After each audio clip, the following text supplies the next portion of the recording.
everybody. Thank you for joining us and welcome to Game Day in the Region on the Region Sports Network as we present coverage of the 2025 Class 2A Baseball State Championship.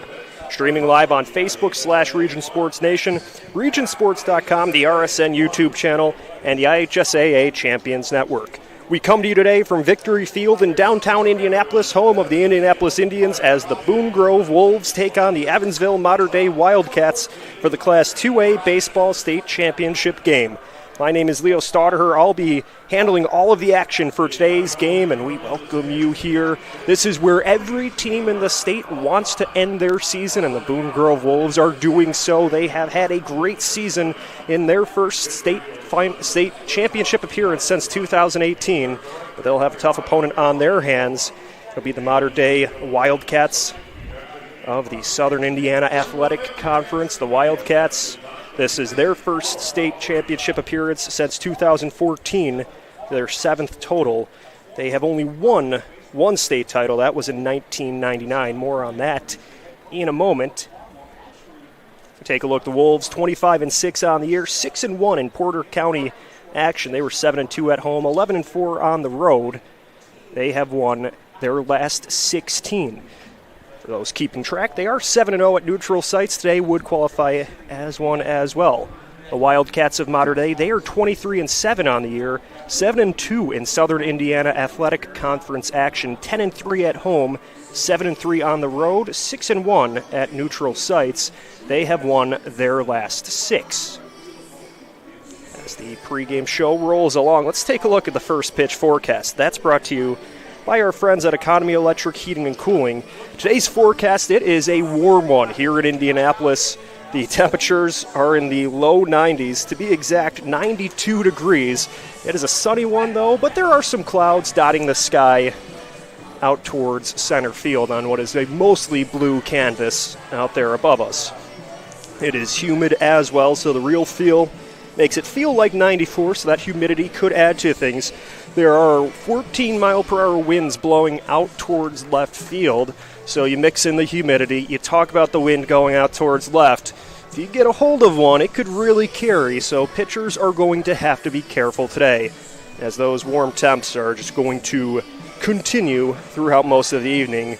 They'll drop below the 90s around 8 o'clock. Sunset here scheduled for 9:16.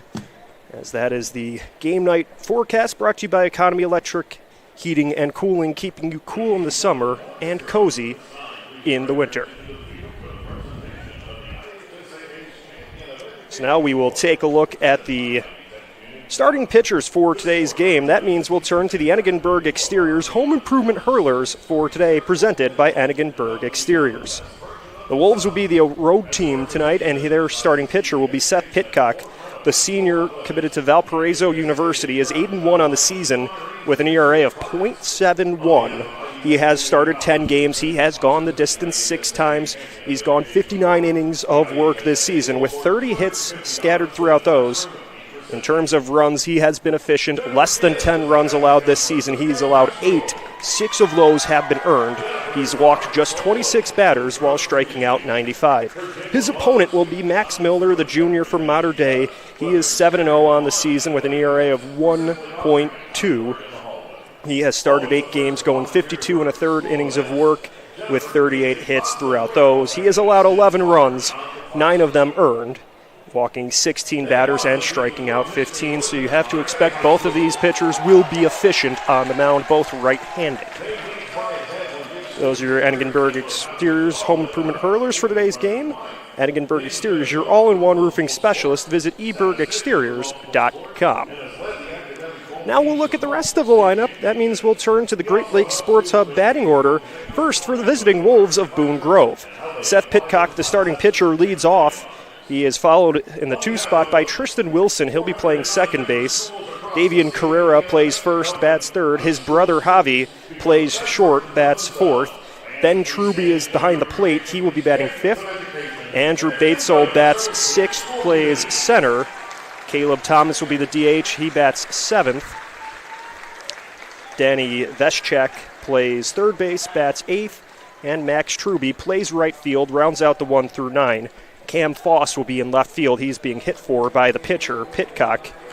That is the 1 through 9 from the Boone Grove Wolves, led by head coach Sean Riley, who's in his second year with the program. He has a record of 39-13. Their opponent, the home team, the Mater Dei Wildcats.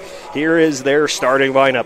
Braden Kaldenmeyer leads off, plays short. Charlie Hoffman bats second, plays third. Drew Schapker will be playing second base, batting third. In the cleanup spot is Drake Branson. He plays right field. Spencer Schiff will be behind the plate. He bats fifth. Nolan Schickel follows him in the sixth spot. He'll be playing center field. Dane Branson will be playing first base, batting seventh. Luke Lannert is the DH, batting in the eighth spot. And Palmer Schiff rounds out the 1 through 9, playing left field. Again, Max Miller on the mound. For the Wildcats, they are coached by Adam Schiff in his first year with the program.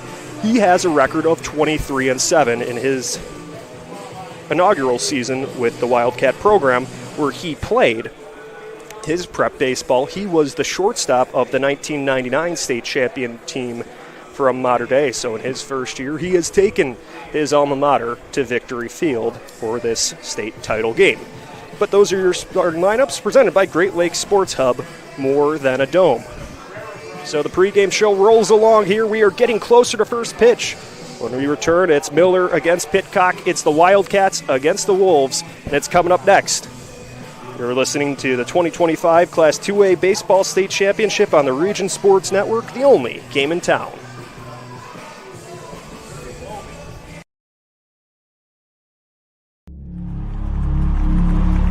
Some see a wrestling match. We see a 6-minute lesson in grit.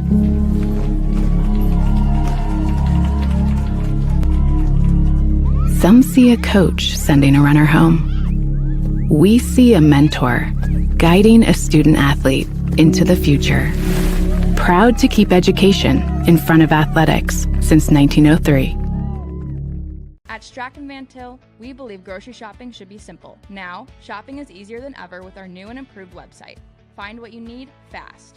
Browse your favorite products, add them to your cart, and check out in just a few quick steps. Choose between convenient in-store pickup or let us handle the heavy lifting. From our shelves to your doorstep. Skip the lines, shop your way, and spend more time on what matters most. With our rewards program, enjoy incredible savings and personalized offers every time you shop. Shop online now at strachanvantil.com or download our app today.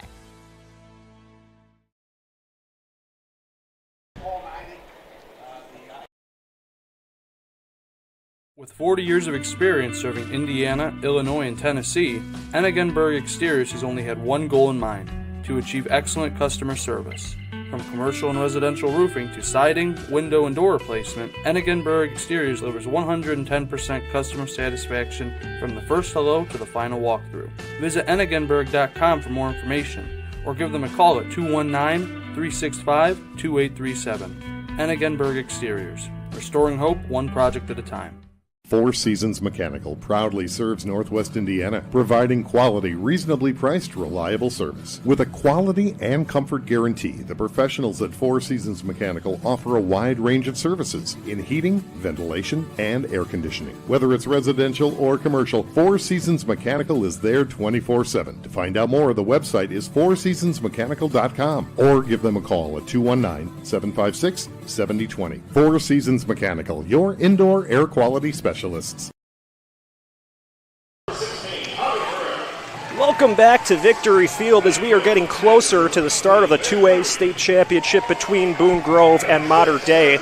As the starting lineups are being introduced, let's describe how they're looking.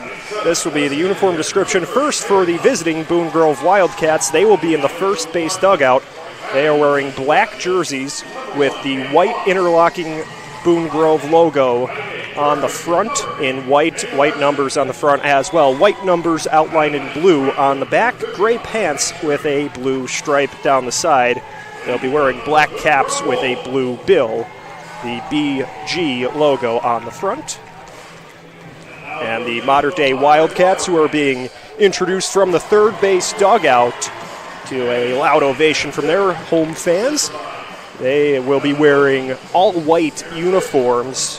Well, red caps, I should say, with the Mater Dei logo on top. Red jerseys with red font across the front and red numbers outlined in gold on the back. Red pinstripes complete the look as well.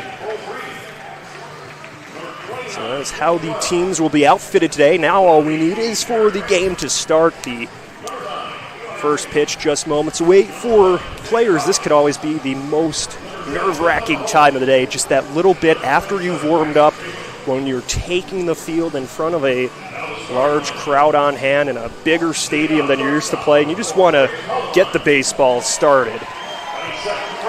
And one more piece of info about the uniform description. Boone Grove appears many of the players have the, as we saw with Valparaiso last week, they have their hair dyed blonde, kind of that platinum bleach blonde. Again, I proposed last week that we at Region Sports Network, we will do that for the next postseason, so we'll get that underway. Somebody will coordinate that. Zach Miller or Zach Sinelli with me will be in charge of that. But that is part of the uniform description. Lots of fans on hand for both teams because of the sunny, humid atmosphere. Most of them are hanging out in the higher rows of the 100 level, just under the overhang from the upper deck, trying to hide in the shade, but lots of fans wearing blue on the first base side and red on the third base side. The national anthem is about to take place, so we will join that when we return. First pitch between the Wolves and Wildcats. You're listening to the 2025 Class 2A Baseball State Championship on the Region Sports Network, the only game in town. Thinking about what to do after high school? Consider a career with Boilermakers Local 374. As a Boilermaker apprentice, you'll earn while you learn. We offer excellent wages and benefits, and as part of our no-cost hands-on apprenticeship program, you'll learn from the best in state-of-the-art training centers and on the job. Become a union Boilermaker and get on your way to a great career. Find out more, visit www.local374.org or call 219-845-1000. Calling all current and future homeowners in the Northwest Indiana area. Whether you're buying or selling, Brent Wright is here to make your real estate journey smooth and successful. With years of experience, personalized service, and a deep knowledge of the market, Brent will help you find the perfect place or get the best deal for your property. Call today at 219-406-7195 and take the first step toward your real estate goals. Contact Brent Wright, the right way to buy and sell real estate.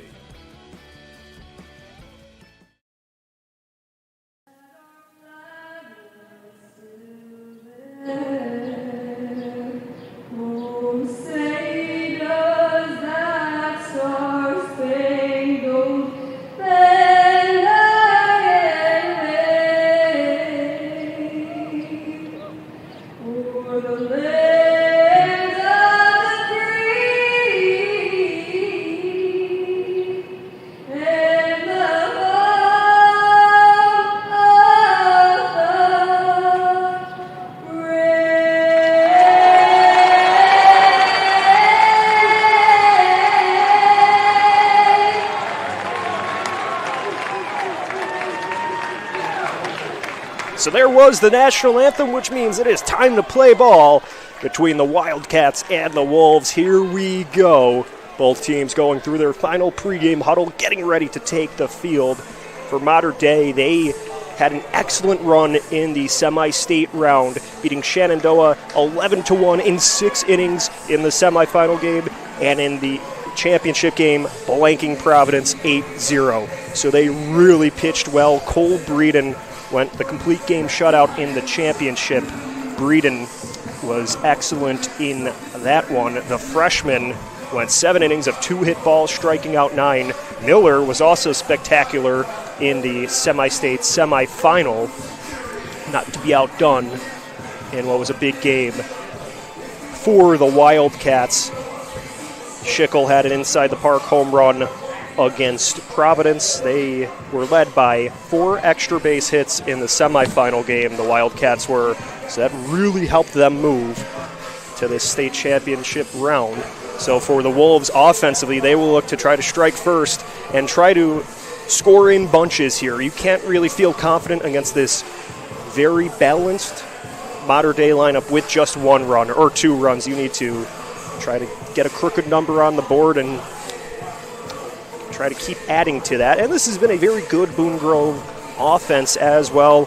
They have probably the best 3-4 combo in the area with the Carrera brothers, both committed to Indiana, both are drawing MLB draft interest. So Davian would be batting in the 3 spot. He's batting .457 on the year. His brother Javi follows him, batting .444. So as the Carreras go, the Wolves go. And this is their biggest game in a Boone Grove uniform here at Victory Field. Seth Pitcock steps into the right-handed batter's box. Max Miller goes through his wind. He fires a breaking ball low and inside for ball 1, and we are underway. First pitch at 4:33. Pitcock cracks the next one towards the first base dugout of the Wolves.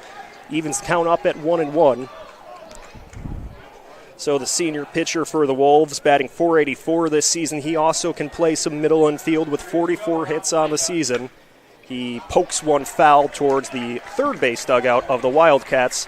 Count moves to 1-2. But for Pitcock, 7 doubles, 3 triples, and 2 home runs. He's driven in 28 RBIs. He will be playing at Emory G. Bauer Field for the Beacons of Valparaiso next season as he fouls away the 1-2 pitch back towards his right foot and towards the backstop. Count remains 1-2, but Pitcock represents what Brian Schmack likes from his players at Valparaiso. Versatile players that can play multiple positions. So he'll look to translate that to the next level next season. The 1-2. Fastball high, evens count up at 2-2. So Miller, the junior right-handed pitcher, works quickly, goes through his wind, fires the 2-2. Pitcock loops it high, foul, curving towards the screen, and it goes over and into a row of empty seats down the third base line. Not empty due to lack of attendance, empty due to the fact that it is a scorching day in Indianapolis and those are in direct sunlight. So most of the fans hiding in the shade along the 100 level. The 2-2. Jab towards the mound. It's a slow roller. Miller scoops it up, tosses it towards first base. And a nice stretch by Branson to contain it and retire Pitcock for out number 1. It was a sidearm throw by Miller, and it took a while to get there. So Branson, playing first base, had to extend, do the splits, and make that windmill save, kind of like a hockey goaltender, grabbing it belt level and then looping it up towards above the shoulder for the 1-3 putout to retire the leadoff hitter. So now Tristan Wilson steps up for the Wolves, and it's a quick fastball for Miller to start the count off 0-1. Wilson, the junior second baseman, batting .433 on the season. The 0-1, he cracks it towards second base, where Shapkaw gets there, throws to first base in time to retire Wilson for out number 2. So that was a good rip from Wilson, but an even better play by Shapker over at second base to roll over to his right, get his body in front of it so he was well positioned. The feet were already planted, and he just had to fire a dart over to first base and beat Wilson by a couple steps. Davian Carrera watches that fastball go outside to start the count off 1-0. Davian Carrera, senior first baseman, batting .457 this season. He rolls one foul down the first baseline. Count evens up at a ball and a strike. 2 away for the Wolves in their opening at-bat. So Carrera, left-handed batter, waits for the pitch from the righty. It's a fastball, pops into the glove of Schiff for a ball. Count moves to 2-1. The 2-1 fastball's just outside. Carrera works the count to 3-1. Spencer Schiff, a freshman catcher behind the plate for the Wildcats. And another fastball for Miller is above the zone. It's a 5-pitch walk to Carrera, so he extends the inning for the Wolves with that 2-out walk, and now his brother will look to get him moving. Javi Carrera, the senior shortstop, batting .444 on the season. He bats right-handed, and he will work with his brother Davian on first base, 2 away in the top of the first. Miller takes a peek over at Carrera at first base, now looks back towards his catcher Schiff, throws out of the stretch towards the plate, but the fastball is high and tight for ball 1. This is big for the Wolves. If you can extend the inning, force Miller to have to throw some extra pitches with 2 away. The 1-0. Carrera fouls it high off the screen behind home plate. Count evens up at a ball and a strike. But Javi and Davian Carrera, 2 longtime starters for this Boone Grove program, drawing MLB draft interest. That's coming up in a couple of weeks. The 1-1 pitch, off-speed delivery, drops to the outer corner for strike 2. Carrera did not offer, so now he's behind with a ball and 2 strikes, 2 away in the opening half inning. Miller holds the glove near his shoulder, kicks and fires towards the plate, sends that speed ball by to get Carrera swinging for strike 3. That will end the inning. The Wolves get a runner on but leave him stranded. We will head to the bottom of the first where the Wildcats of Mater Dei will take their first at-bats. Stick around. You're listening to the 2025 Class 2A Baseball State Championship on the Region Sports Network, the only game in town. With offices in Munster and Cedar Lake, Ethos Dental Group offers a full scope of general and cosmetic dentistry with expertise ranging from porcelain veneers to dental implants, crowns, and bridges. At Ethos Dental Group, you're assured that Dr. Mark Stojkovic and his associates, Dr. Emily Hansen and Dr. Brian Douts, utilize the latest in technology. Check out ethosdentalgroup.com or call 219-595-3432 to schedule an appointment. Ethos Dental Group, dental care you can believe in. Flip the switch, a light turns on. Press the button, machines and instruments come to life. Touch the screen, communicate with the world. Simple tasks, guaranteed results, every second of every day. That's the power of power. And that's the power brought to you by the NECA contractors and electrical workers of Local 531.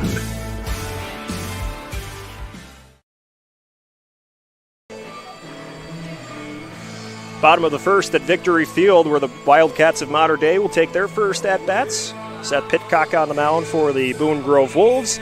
Pitcock 8-1 on the year, ERA of .71. This will be his 11th start. He has allowed 8 runs, 6 of them earned, while striking out 95. This is a historic weekend for the region, with 4 teams in the state championship, 1 in every class. Boone Grove trying to help the region get above 500 with Andrean winning the Class 3A state championship and Couts losing the Class 1A state championship. Valparaiso follows us later tonight in the 4A state title game. But this is also a big deal for the Southern Indiana Athletic Conference, where the Wildcats are from. They have sent 3 teams to the state finals between Jasper and Evansville North. Jasper fell to Andrean in the 3A title game yesterday, and Evansville North will take on Valparaiso later.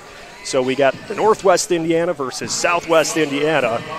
Very much a prevalent theme in the state final weekend going on here as Braden Kaldenmeyer steps into the right-handed batter's box for his first at-bat. Kaldenmeyer committed to play at Spalding next season, the senior shortstop, batting .338 this season. He will try to set the tone for the Wildcats here.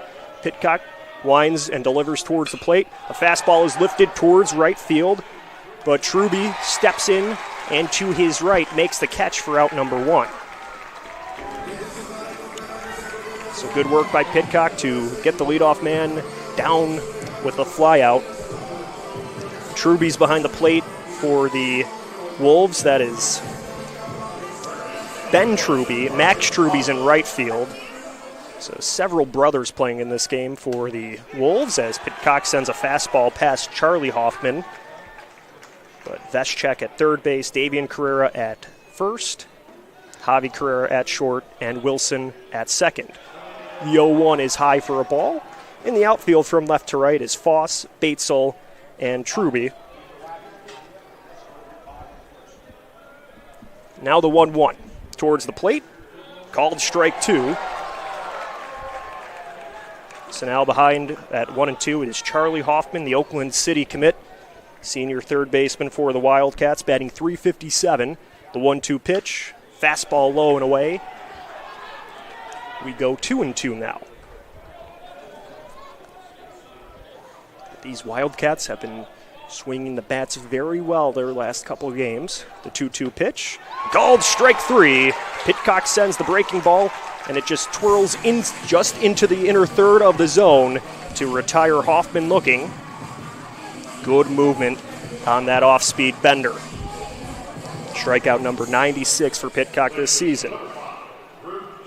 Drew Shapker bats now for the Wildcats. Shapker, the senior second baseman, batting .354. He takes a first pitch strike, fouls it away from the Wolves' right-hander, so he's down 0-1. Pitch count of just 7 through the first 2 batters for Pitcock. Talk about working efficiently. 2 balls and 5 strikes. The windup and the 0-1 pitch, that goes inside, past the catcher all the way to the backstop. Dancing out of the way of that one was Shapker. Just narrowly avoids being hit by that inside fastball. Count evens up at a ball and a strike. So we saw the Wolves work a 2-out walk to extend the inning. Now the Wildcats try to add to this first inning. Another fastball misses outside, makes it a 2-1 count. And in a game that can be well pitched like this, walks can be so important for the offense. The 2-1. Called strike 2 on the outer corner. Another good fastball. So 2s across the board here. 2 balls, 2 strikes, and 2 away here in the last of the first inning. Pitcock winds and goes towards the plate for the 2-2. Swing and a miss, strike 3. He gets him chasing the off-speed breaking ball. Back-to-back strikeouts will end the inning. The Wildcats go down in 1-2-3 fashion. We'll see the Wolves in the top of the second when we return. You're listening to the 2025 Class 2A Baseball State Championship on the Region Sports Network, the only game in town. IBEW Local 697 isn't just wiring buildings. We're woven into the very fabric of Northwest Indiana. We're your neighbors. Our kids go to school with yours. We stand in the same bleachers cheering for the same high school teams. When you hire a union electrician, you're not just getting the highest quality work. You're supporting our community. IBEW Local 697, proudly powering our own. If you are injured in a worksite accident or hurt by a defective product, go with the guy that has a proven track record litigating these cases. Otto Schragle, a principal partner at the Allen Law Group, will make sure those responsible for hurting you are held to account for their negligence. With multiple offices in Indiana and Illinois, you could reach them at 219-465-6292 or reach them out on the web at www.kenallenlaw.com.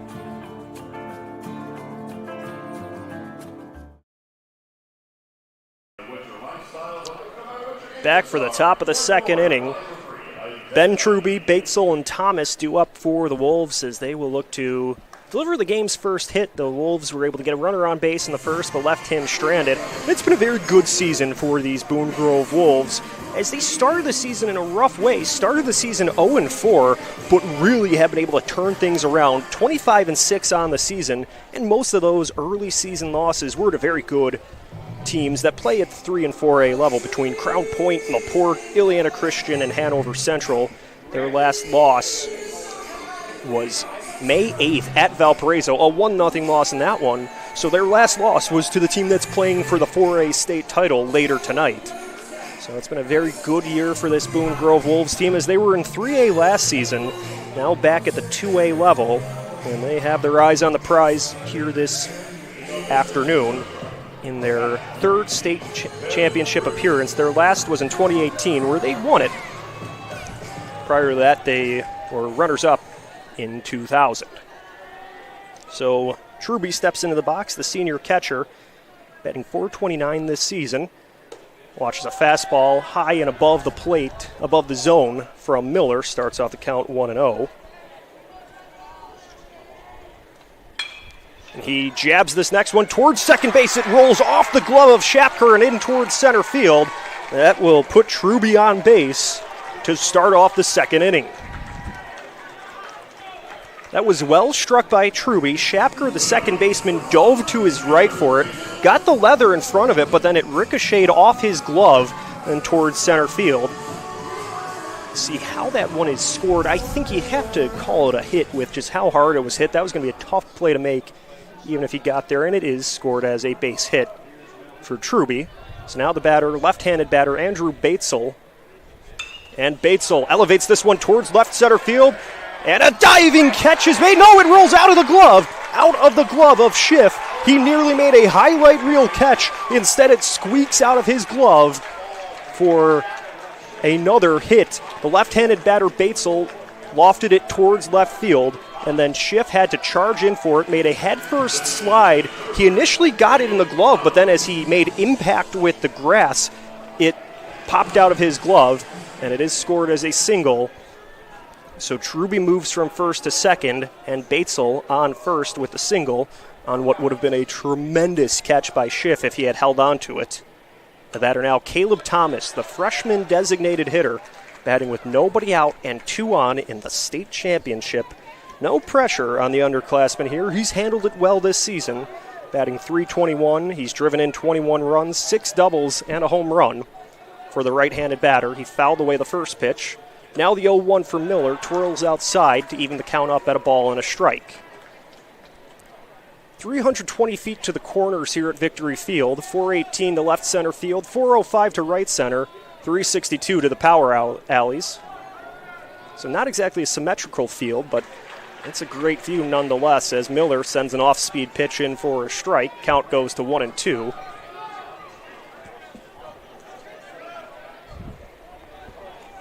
So now Thomas will lock in against Miller. He kicks and delivers the 1-2, gets him to swing over the changeup for strike 3. Second punch out for Miller, and it's the first out of the second inning. Danny Veschek, the junior third baseman, bats for the Wolves. Still runners at first and second, 1 away. It's a good start to the inning for Boone Grove, but you don't want to leave runners on. If you can get 2 on before recording your first out, you really have to capitalize. Veschek shows bunt, but then pulls it away. That's a good thing he did, as that fastball was inside. It went over Veschek, who was leaning forward trying to bunt. He had to just duck and get out of the way. Spencer Schiff behind the plate made the catch. His brother's Parker is playing left field for the Wildcats. Mater Dei will bring the corner infielders in, expecting a bunt from Veschek. He shows bunt. The pitch from Miller. Instead, he loads up and swings, fouls it off the screen. Count evens up at a ball and a strike.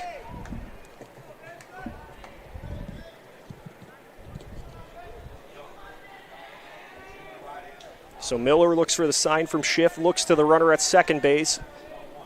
Veschek shows bunt again, tries to connect with that one, but it loops under him.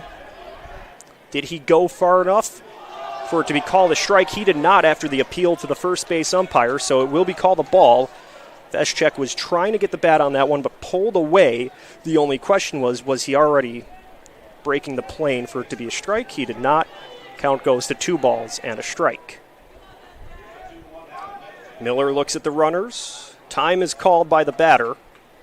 So both Miller and Veschek will step off. And now they return to their positions to get ready to do battle here for the 2-1 pitch. Miller out of the stretch. This bunt by Veschek is jabbed to the left of the mound. An underhand toss by Miller will get him at first base, but he does his job as both runners move to scoring position. Truby to third base and Batesel to second. It's a sacrifice bunt for Veschek. It's the second out of the inning. And the batter now, Max Truby, the junior right fielder. He's batting .382, so while he's in the 9 spot, it's that not a new philosophy, but it's what I think the correct philosophy. Put a very good batter in the 9 spot so that you can get the top of the order on base with a threat as Truby fouls away the next pitch. So he's been able to really swing the bat well. 7 doubles, 22 RBIs. So with Pitcock in the top of the order waiting, this is a batter you really want to get a contribution from here. Here's the 0-1 for Miller. He's able to send a breaking ball with good movement to the inner third of the plate for a called strike 2. So Truby's behind, no balls and 2 strikes with 2 away. The Wolves with runners at second and third are down to their last strike. Now the pitch from Miller. Fastball high, makes it a 1-2 count.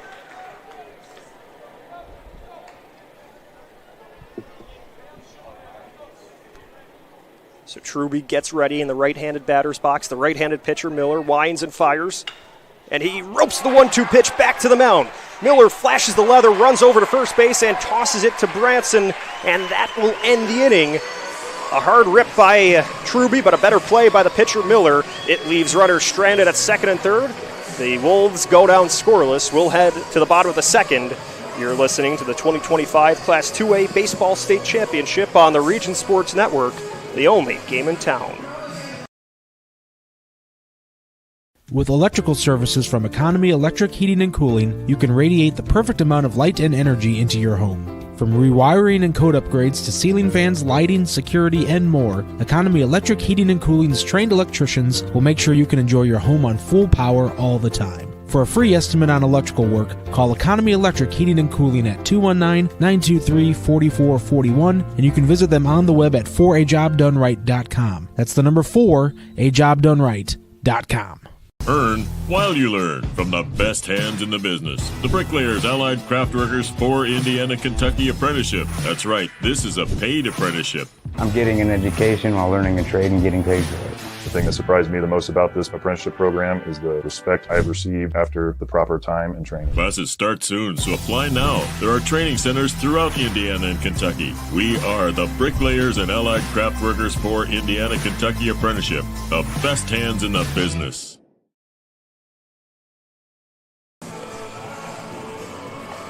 You're listening to Region Sports Network coverage of high school baseball on Facebook, YouTube, regionsports.com, and the IHSAA Champions Network. Leo Staudaher alongside Zach Zanelli and Zach Miller rounding on my crew. Great job by these guys, as always. As we are scoreless in the bottom of the second, the batters due up Drake Branson, Spencer Schiff, and Nolan Schickel for the Wildcats. So we talked about 3 teams from the Southern Indiana Athletic Conference playing for state. Evansville has faced both Mater Dei has faced both Jasper and Evansville North. Faced both of those teams twice this season. Against Evansville North, they split that season series with a 1-0 loss and a 2-1 win. Against Jasper, they fell 5-1 on the road earlier in the season. So that was their lone matchup with Jasper, but facing teams that are playing for the state title, that is good experience, especially those are the 2 teams playing for 3A and 4A, so teams from a higher class that makes you stronger for the postseason. Mater Dei 23-7 on the year, but 2 of those 7 losses to teams that are playing at Victory Field to end the season. Similar to Boone Grove, they have a loss to a 1-0 loss to Valparaiso. That looks very good at the end of the year, not to mention losses to Crown Point and Lake Central, 2 teams that could have very well been playing in the 4A title game as well if they didn't have to play each other to end their seasons. But we get ready to start the bottom of the second. Branson leads off for the Wildcats, the senior right fielder. Will be playing at Olney Central next season. The pitch from Pitcock. He lifts it high in foul territory towards the first base dugout. The catcher, Truby, is able to make the catch before he collides with the fence of the dugout for out number 1. Nicely done by the Wolves backstop to be able to track that one down, brace for impact, and hang on to the baseball to make that catch in foul territory. Then Truby tossed the mask off, ran towards the fence, and made the play. So quickly down is Branson, and Schiff, the catcher, fouls away the first pitch from Pitcock. And for the Wildcats, after sneaking your way out of a jam with runners at second and third, this is a big spot to try to get the game's first run. Your pitcher stood tall. The defense really stepped up for the Wildcats in the top half of this inning. Now you want to make the Wolves pay in the bottom half. The 0-1 from Pitcock, fouled down the first base line, rolls towards the bullpen area, which both bullpens are in foul territory along the track on the first base and third base line. Count is 0-2 to Schiff, the freshman catcher, and he elevates another one foul. So we talked about it with Caleb Thomas for Boone Grove, the designated hitter today, but to be a freshman playing in the state title game, this is just a great experience. Certainly makes you a better baseball player over the rest of your high school career. Fastball from Pitcock goes high for ball 1. And you're a freshman. Sometimes you're naive. You think, oh, I made it to the state as a freshman. It's going to be like this the next 3 years. But you don't know if you'll ever be back. So you have to make the most of this opportunity, even though you are an underclassman. Fastball misses low and away, evens the count up at 2-2. That can be hard when you're 14, 15 years old to understand the magnitude of the moment. It's a fastball from Pitcock. It's high and inside. Count works full at 3-2. So the freshman Schiff was down 0-2 in the count, fouled away an 0-2 pitch. now has had 3 very good takes to work it to a full count. Now the payoff pitch. That's high and away for ball 4. The freshman walks, and he will be the first base runner for Mater Dei here in the bottom of the second. Nolan Schickel bats, the junior center fielder, batting .307 on the year. He's driven in 25 RBIs. He'll step into the right-handed batter's box with a runner on first and nobody out. So you get the leadoff man on base with a talented hitter in Schickel on base. That can really help you work here in the bottom of the second inning. See now Pitcock, how he works with a runner on. Takes a look over to first base. Goes out of the stretch towards the plate. And this one softly lifted to shortstop where Javi Carrera takes 2 steps back and makes the catch on that soft liner about shoulder height for out number 2. So 2 away, runner at first base. The batter now, Dane Branson, the first baseman. His brother Drake plays right field. He flew out to the catcher earlier in this inning. Now we'll see a courtesy runner for the catcher, Schiff. That courtesy runner will be Eli Kane. Eli, a junior outfielder for the Wildcats. He'll be used in place of the catcher with 2 away. As the wind still swirling around in here, mostly blowing out towards left field. First pitch from Pitcock. He speeds it in for strike 1 to Branson, batting .298 on the season. He's driven in 5 runs. The righty kicks and delivers the 0-1. Swing and a miss for strike 2. The runner's going towards first base. The throw by Truby. And Carrera tags him out at second. Truby and Carrera team up to gun down a runner to end the inning. Nicely done by the Wolves defense. That will do it. A walk gets a runner on base, but he's eliminated by some good defense by the Wolves. We're through 2 at Victory Field, still scoreless, as you're listening to the 2025 Class 2A Baseball State Championship on the Region Sports Network, the only game in town. The Athletic Performance Factory is Northwest Indiana's premier athletic training center. The 40,000 square foot state-of-the-art facility features batting cages, a sand training room, a new outdoor turf infield, and so much more. Check out the facility for one of their daily classes at 3150 45th Street in Highland. Interested in signing up for team workouts or individual lessons? Check out their website at trainapf.com or contact them at 219-750-1087. Athletic Performance Factory, where athletes are made. At Strachan Van Til, we believe grocery shopping should be simple. Now, shopping is easier than ever with our new and improved website. Find what you need fast. Browse your favorite products, add them to your cart, and check out in just a few quick steps. Choose between convenient in-store pickup or let us handle the heavy lifting. From our shelves to your doorstep. Skip the lines, shop your way, and spend more time on what matters most. With our rewards program, enjoy incredible savings and personalized offers every time you shop. Shop online now at strachanvantil.com or download our app today. Top 3 here at Victory Field as the Boone Grove Wolves just had a great defensive play to end that inning. The pinch runner, the courtesy runner, Eli Kane, was speeding towards second base after a called strike, and then Ben Truby, the catcher, was able to, he didn't exactly fire a dart over to second base. He skipped it to Javi Carrera, and that probably helped him as it didn't really go that high. It was a lower bounce, so Carrera was able to grab it all in one motion and tag out the runner Kane, who was going with the headfirst slide. That was expertly placed by Truby, because if that throw was high, if he threw it on the fly, that probably gets there above the runner and too late. But because he bounced it in, Carrera was lower, had the glove position lower, and was just basically all in one motion able to catch it and tag the runner out.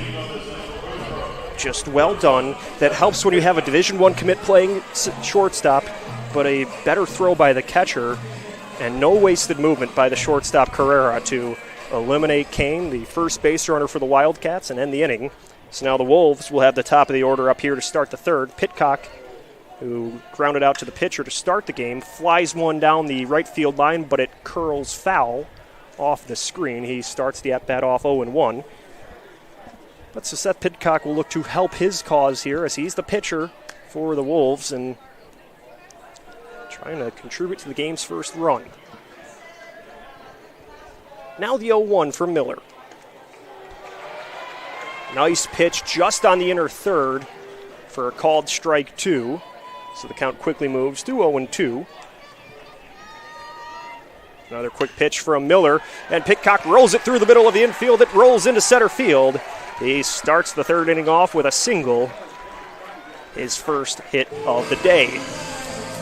So now Tristan Wilson will work with a runner on and nobody out.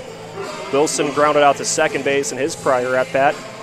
It's a good article written about Wilson, how he's stepped up as a leader his junior season in the Post-Tribune. He's an honorary senior, one of the captains for the Wolves, someone that this group has really counted on during the down the stretch. Also a member of the basketball team. Started since his freshman year for Boone Grove and has helped them make their way back to the state championship game. He fouls the 0-2 pitch away and into the concourse, or the 0-1 pitch, pardon me.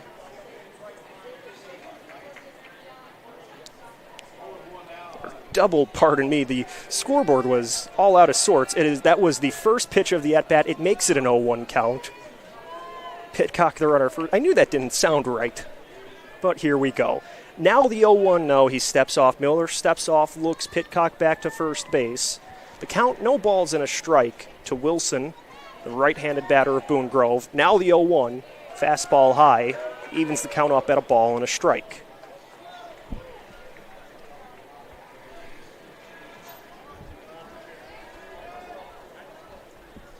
He's batting out of the 2 spot here. Wilson trying to do some damage with the bat. He pokes one over to third base where Hoffman gathers, throws to second, the turn and the throw to first base, not in time. Wilson beats it out, but the Wildcats take care of the lead runner. They retire Pitcock, who was moving from first to second. So it's a fielder's choice. It puts Wilson on base, but there is an out recorded on the play. So good job by the corner infielder, Hoffman, to handle a bouncing ground ball, throw over to second base where Shapker handled it, threw over to first base, but good hustle by Wilson to beat that one down. And now Carrera rolls one over to second base. It bounces off the glove of Shapker. He throws to second base where they'll get Wilson, but that is the only play they'll be able to make. It's the second out of the inning, and Davian Carrera reaches base. And a good job by Shapker hanging on to that one. He lost it initially as it was a hard grounder, and it was falling over through to second base to beat Wilson by a step. Wilson's a speedy runner, but they beat him at second, so there's a runner at first base, 2 away. The batter, Javi Carrera, he takes a first pitch strike at the corner. His brother Davian's at first. And so the Wolves have left runners on in each of their first 2 at-bats, 1 in the first, 2 in the second. Looking to avoid a similar fate here in the third as Javi swings over a nice off-speed pitch from Miller to quickly go behind in the count. No balls and 2 strikes. Very good defense by the Wildcats in this inning. They haven't been able to turn the double plays, but have gotten the lead runner out on both. The 0-2 is high and away. Those are the little things that when you look back at the end of the game could really tell the story, taking away momentum from Boone Grove. Count 1 ball and 2 strikes with 2 outs. Runner at first base. The pitch from Miller. Carrera waves over that one for strike 3. So Miller diffuses the threat, gets the strikeout to end the inning. The Wolves leave a runner on. We are through 2.5, still scoreless at Victory Field. You're listening to the 2025 Class 2A Baseball State Championship on the Region Sports Network, the only game in town. Blythe's Team Sports in Valparaiso is a leader in athletics apparel and equipment sales. With in-house production including screen printing, trophies, embroidery, and more, Blythe's can help you to create the perfect look. For more information, visit them online at teamblythes.com. Blythe's Team Sports in Valparaiso, where the athletes shop. Better Beef of Indiana. Hormone-free, locally raised, and locally processed beef. Better Beef of Indiana is located in Valpo at 2600 Beach Street, where you could buy individual cuts of beef completely raised in Hebron. From single pounds of ground beef to filet mignon, Better Beef of Indiana has it all. Visit their website at betterbeefindiana.com. Follow them on Facebook or call the owner, Kevin, directly at 219-508-5797. Better Beef of Indiana, where quality meets value. At the conclusion of tonight's game, we'll name the Crowell Companies Lantern Man Superhero of the Game. Crowell Companies, the business professionals. And we talked about the very good defense of Mater Dei in the top half of that inning. Those fielders' choices, those are some of the best hands in the business, just like the Bricklayers Local 4 of Indiana, Kentucky. Check out baclocal4.org to find out how you can join the oldest continuous union in North America. Bottom of the third inning, the Wildcats still making their first trip through the lineup. They'll send Branson, Lannert, and Schiff. Branson was the batter at the plate in the end of the second inning when the runner Kane was thrown out at second base, so he'll get a second look against Pitcock, and that can really favor the batter sometimes. When you got an at-bat to see what the pitcher's working with, the inning ended, but you get to go back and get a fresh start against a pitcher where maybe he had the upper hand the first time, but now it's a clean slate. You get to try again. Branson will do so here. He's batting out of the 7th spot. One of 3 Bransons on the team.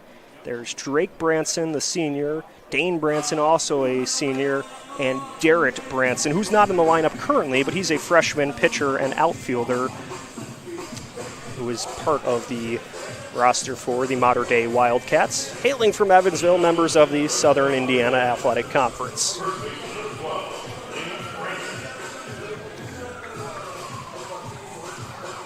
So Branson gets ready for round 2 against Seth Pitcock. The Valparaiso commit has been solid so far in the first two half innings of work. 2 strikeouts so far, a walk, but he eliminated that runner with help from his friends behind the plate. First pitch, fastball outside, and starts off the count 1-0. So Pitcock plays middle infield, is a pitcher as well for the Wolves. Muscles a fastball to the outer third for strike 1. He's committed to play at Valparaiso next season. It'll be interesting to see what the Beacons use him as, a pitcher or a batter.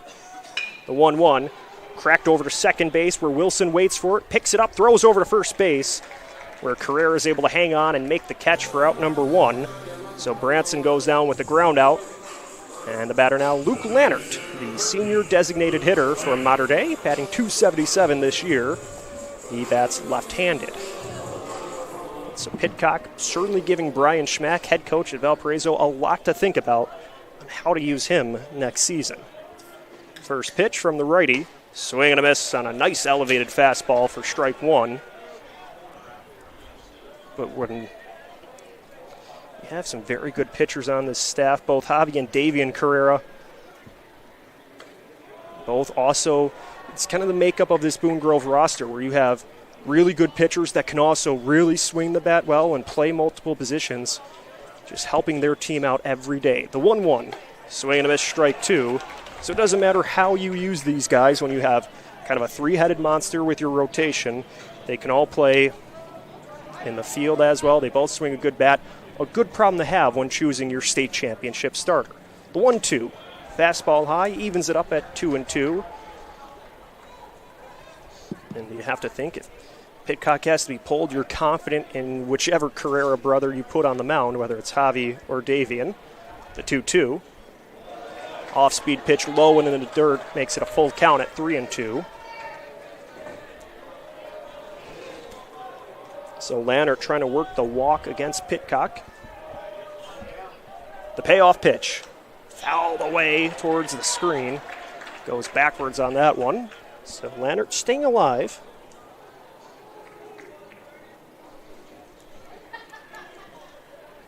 Pitch count at just 31 for the senior right-hander from Boone Grove. He winds and fires. Tried to backdoor a breaking ball, but it just missed on the outer corner. It'll be ball 4. It's the second walk of the day for the for the Wildcats, and it's another walk. They'll see if they can avoid a similar fate to their first base runner when he was caught stealing to end the inning. As the batter is Palmer Schiff, senior left fielder from Mater Dei. Palmer's batting .225 this season. He's driven in 7 runs. He does have 3 doubles. on the campaign. This will be his first at-bat of the game in the bottom of the third inning. Boone Grove will move their third baseman in, expecting a possible bunt, as a fastball goes outside to start the count off 1-0.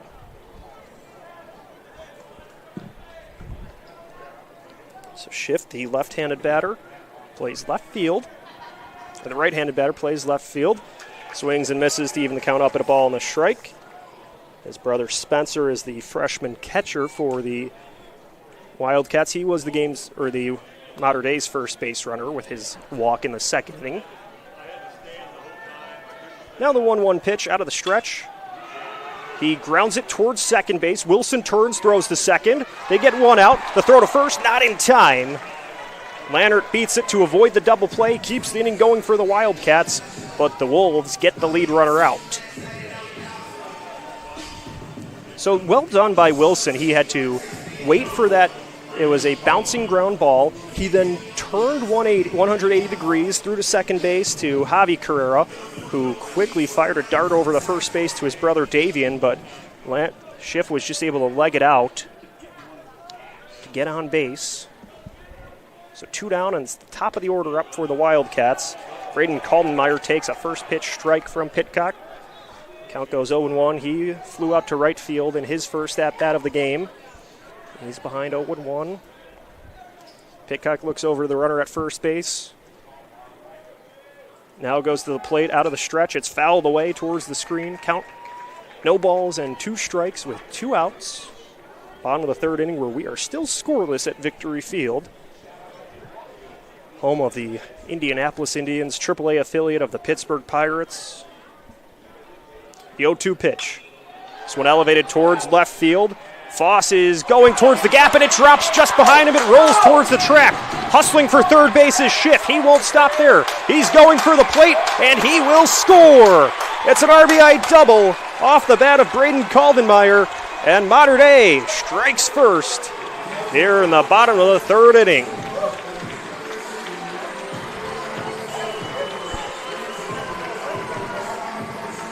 10th RBI of the year for Kaldenmeyer, his 7th double, and he makes it a 1-0 lead for his team. The Wildcats, good speed from Schiff to go first to third on the play.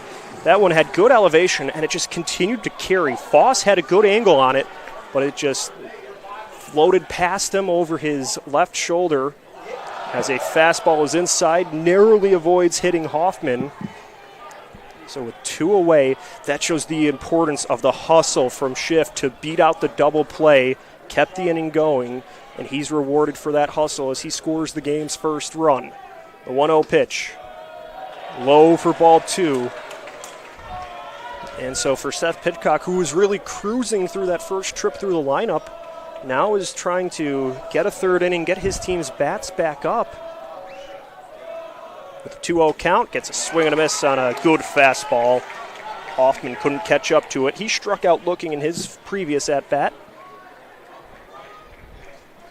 He works with a runner at second base and 2 outs in the bottom of the third inning. The kick and the pitch. He golfs it high to first base, where Davian Carrera camps out under it to make the catch for out number 3. But the Wildcats make their presence felt. They get 1 run on an RBI double from Kaldenmeyer. We are through 3 innings at Victory Field, and it's Mater Dei leading Boone Grove 1-0. You're listening to the 2025 Class 2A Baseball State Championship on the Region Sports Network, the only game in town.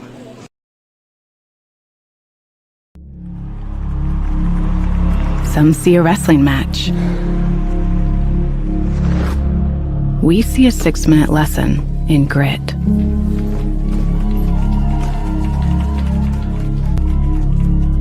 Some see a coach sending a runner home. We see a mentor guiding a student athlete into the future. Proud to keep education in front of athletics since 1903. At Strachan Van Til, we believe grocery shopping should be simple. Now, shopping is easier than ever with our new and improved website. Find what you need fast.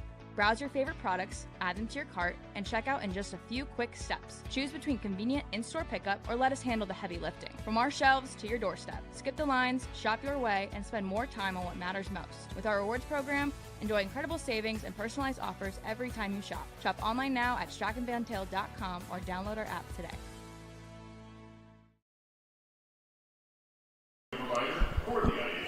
At the conclusion of tonight's game, we'll name the Boilermakers Local 374 Blue Collar Player of the Game. Brought to you by Boilermakers Local 374. Earn while you learn with Boilermakers Local 374. So we get ready to start the fourth inning, and the game has changed now with Boone Grove trailing 1-0 against Mater Dei, as the Wildcats had some very good work with two away. Well, Schiff started with the play to beat the double play down the first baseline. Great speed by the senior left fielder. He got on base, kept the inning going, and then the RBI double from Braden Caldenmeyer. That changed the game. He was able to bring in his buddy, get the first run on the board, and now we'll see if Max Miller can continue. He has faced some adversity in this game. He's had to work with runners on, multiple runners on in the second inning at that, but has continued to put goose eggs on the board, keep these bats in check. Now he works with a one-run lead. Two up for the Wildcats, Truby, Batesel, and Thomas. As we look down to the third base bullpen, the Wildcats are getting cold breathing. The freshman right-hander up and throwing in the bullpen. He was excellent in the semi-state championship. They're not wasting any time. He's getting loose as the first pitch to Ben Truby is called a strike. The 0-1, low, evens up the count on a ball and a strike, but the freshman has been spectacular this season for Mater Dei, and he's getting ready in that bullpen. It's grounded over to first base, deep in the hole to Dranson, but he is able to get it. He gobbles it up and runs over to first base, steps on the cushion for out number one. It was a hard grounder by Truby, but it just goes right to where the Wildcats had a player standing. And that's the first out of the inning. Andrew Batesel will now work with one away, nobody on. Batesel had a single in the second inning, was left stranded at second base. Bats left-handed against Miller. The first pitch from the righty. Tried to backdoor a off-speed breaking ball, but it misses. Count goes 1-0. Batesel, the senior, puts this one in the air opposite field towards left field, but a good catch is made by Schiff, who had to charge in and look up, caught it near the shoulder for out number two. So the left-handed batter was trying to drop that one in shallow left field, but a good read by Schiff to get there and make the catch. So with two away, the batter for Boone Grove is Caleb Thomas. He was a strikeout victim his first time against Miller. The windup and the pitch. Drops it in for strike one. So Thomas behind 0-1. Last chance for Boone Grove in the fourth inning, and Thomas rips it towards right field. It's looping, but Branson makes the catch on the run for out number three. So the Wolves are able to put three baseballs in play, but can't get anything to drop. They go down in 1-2-3 fashion, where through 3.5, Mater Dei leads Boone Grove 1-0. You're listening to the 2025 Class 2A Baseball State Championship on the Region Sports Network, the only game in town.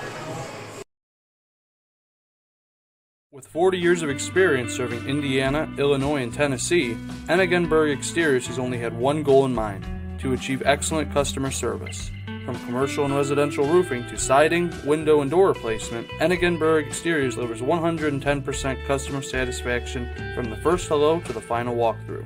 Visit Ennigenberg.com for more information, or give them a call at 219-365-2837. Ennigenberg Exteriors, restoring hope one project at a time. Four Seasons Mechanical proudly serves Northwest Indiana, providing quality, reasonably priced, reliable service. With a quality and comfort guarantee, the professionals at Four Seasons Mechanical offer a wide range of services in heating, ventilation, and air conditioning. Whether it's residential or commercial, Four Seasons Mechanical is there 24/7. To find out more, the website is fourseasonsmechanical.com, or give them a call at 219-756 7020. Four Seasons Mechanical, your indoor air quality specialists. Stay with us after the game and we'll name the Ironworkers Local 395 play of the game, presented by Ironworkers Local 395. Go to ironworkers395.com to start your future as a union ironworker. So bottom of the fourth inning at Victory Field in downtown Indianapolis as Class 2A state championship game moves along here. Mater Dei works with a 1-0 lead. Seth Pitcock stays in the game. He'll be facing the 3, 4, and 5 hitters from the Wildcats. Shapker, Branson, and Schiff due up in this inning. As Mater Dei was able to scratch one run across the board on a RBI double in their last at-bat. But the righty from Boone Grove, Pitcock, is doing a good job containing these bats from Mater Dei as they outscored opponents 19-1 in the semi-state round. They've been held to just one run on one hit, a couple of walks. Those have been their only base runners, but sometimes baseball's going to baseball. You only get one hit, but that's all the Wildcats have needed so far.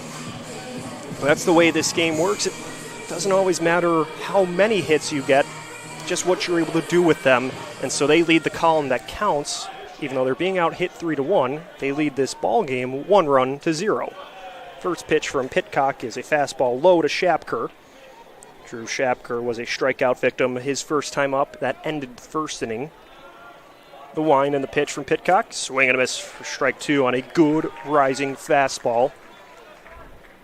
So the count is quickly 1-1. And the 1-1 delivery misses outside, makes it a 2-1 count.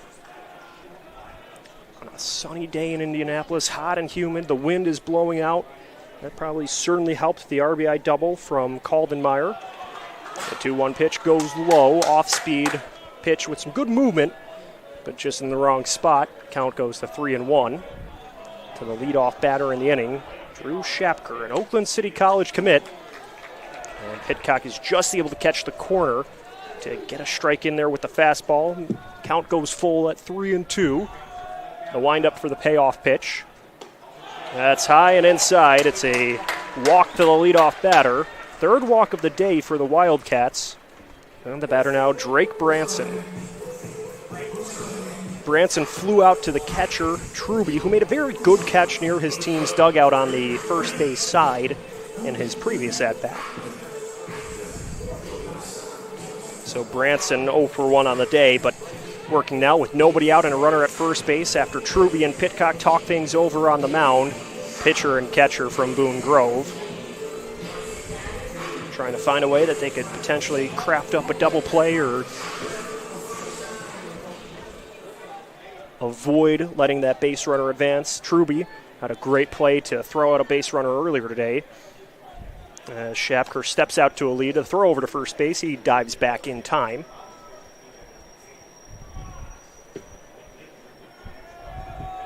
But Branson gets ready for the first pitch from Pitcock. Here he goes from the stretch. He shows bunt, but the pitch goes over the batter who was leaning forward. Count starts off 1-0. So the Wolves will move the third baseman Weschek in. Playing in the grass now. The runner at first base continues to have a strong lead. Showing bunt again. He jabs it down the first base line, but it skips foul.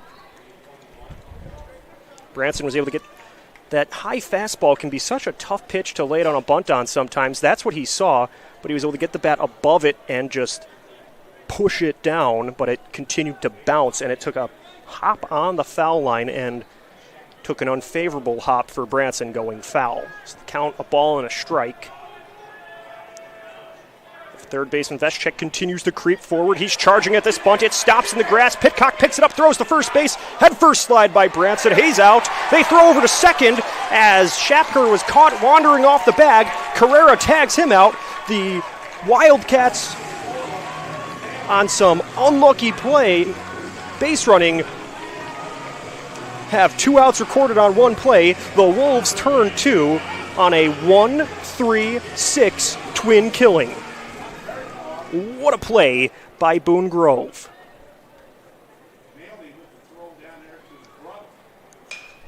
And now this one fouled towards the screen on the first base side. But let's just let that one digest for a bit. We're going to be talking. I got a feeling this will be a play we talk about a lot tonight. The bunt down the first baseline, the 0-1 pitch, called strike two. Bunt down the first baseline. The pitcher, Pitcock, picks it up, throws it. The runner goes with a head-first slide. He was beat by a step, by a hair at first base.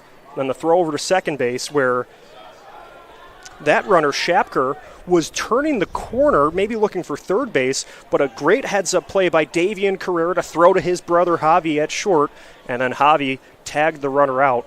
So 2 outs with 1 bat, 1 bunt, and the 1-2 pitch. Swing and a miss, strike 3. Pitcock retires Schiff. That ends the inning. Some good defense by the Wolves. They retire the Wildcats to end the fourth. We're through 4. Boone Grove trails 1-0, but they'll be up to bat when we return, so stick around. You're listening to the 2025 Class 2A Baseball State Championship on the Region Sports Network, the only game in town. Thinking about what to do after high school? Consider a career with Boilermakers Local 374. As a Boilermaker apprentice, you'll earn while you learn. We offer excellent wages and benefits, and as part of our no-cost hands-on apprenticeship program, you'll learn from the best in state-of-the-art training centers and on the job. Become a union Boilermaker and get on your way to a great career. Find out more, visit www.local374.org or call 219-845-1000. Calling all current and future homeowners in the Northwest Indiana area. Whether you're buying or selling, Brent Wright is here to make your real estate journey smooth and successful. With years of experience, personalized service, and a deep knowledge of the market, Brent will help you find the perfect place or get the best deal for your property. Call today at 219-406-7195 and take the first step toward your real estate goals. Contact Brent Wright, the right way to buy and sell real estate.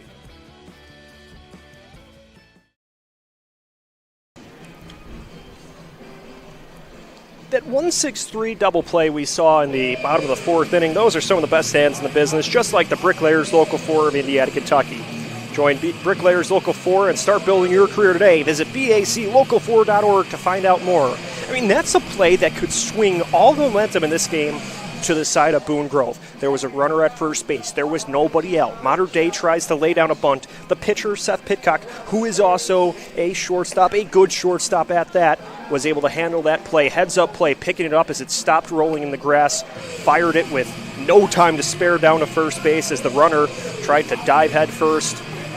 Davian Carrera wasted no time. He's a Division I infielder as well. Important to remember, he throws a bullet over to shortstop to his brother Davian because the base runner of Mater Dei was turning the corner, trying to maybe go for third base, realized he should not do that, should go back to second, but it was too late. He was tagged out by Javi Carrera. That ended the inning, didn't end the inning, it put 2 outs on the board in the inning, kind of squashed the momentum that the Wildcats were starting to get, and then the next batter, a strikeout victim. You could see Boone Grove was fired up going back to their dugout. They're trailing by a run, but they'll have batters 8, 9, and then the top of the order up here to start the 5th.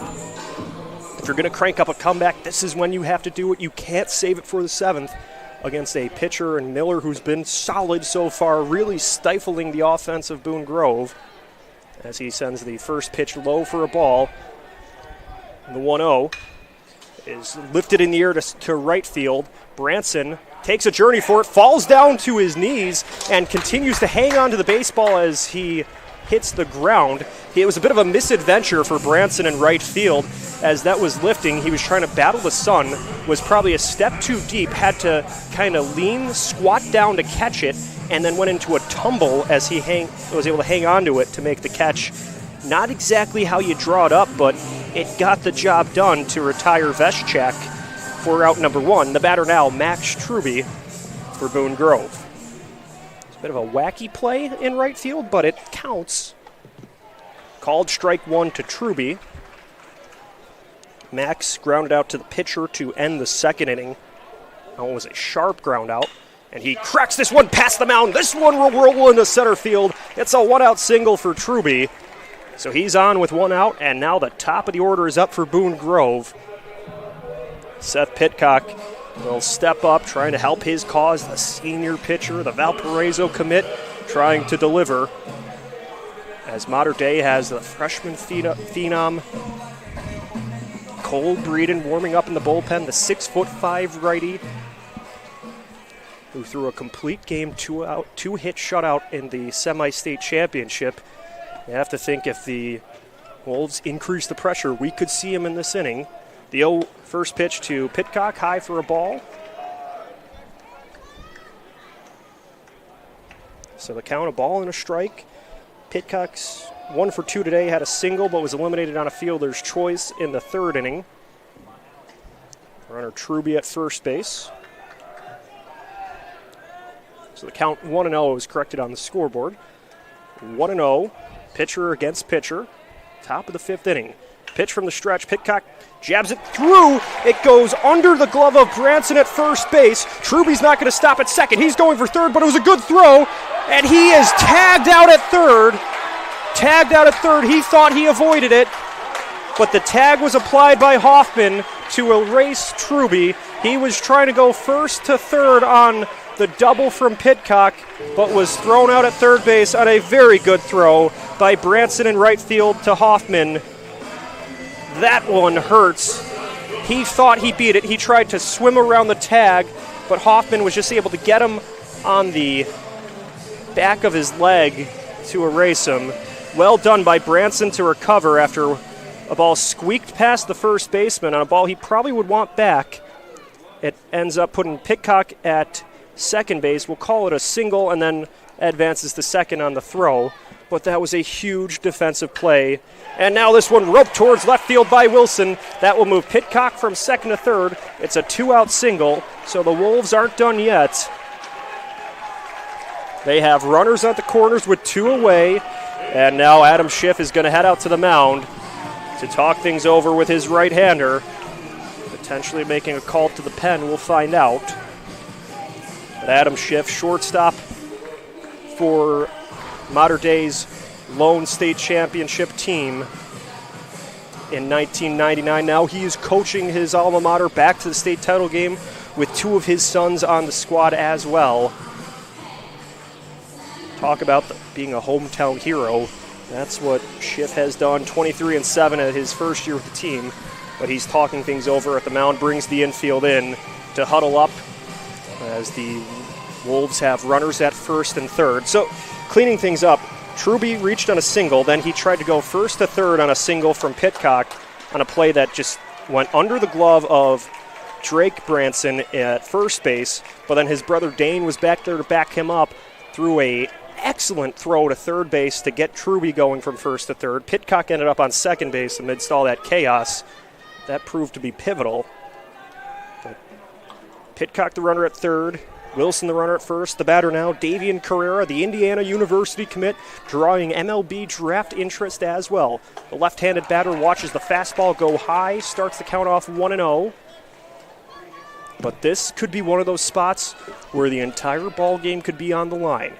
If Mater Dei gets out of this without allowing a run, they could be energized. If Boone Grove can score a run, they could take the ball game right back.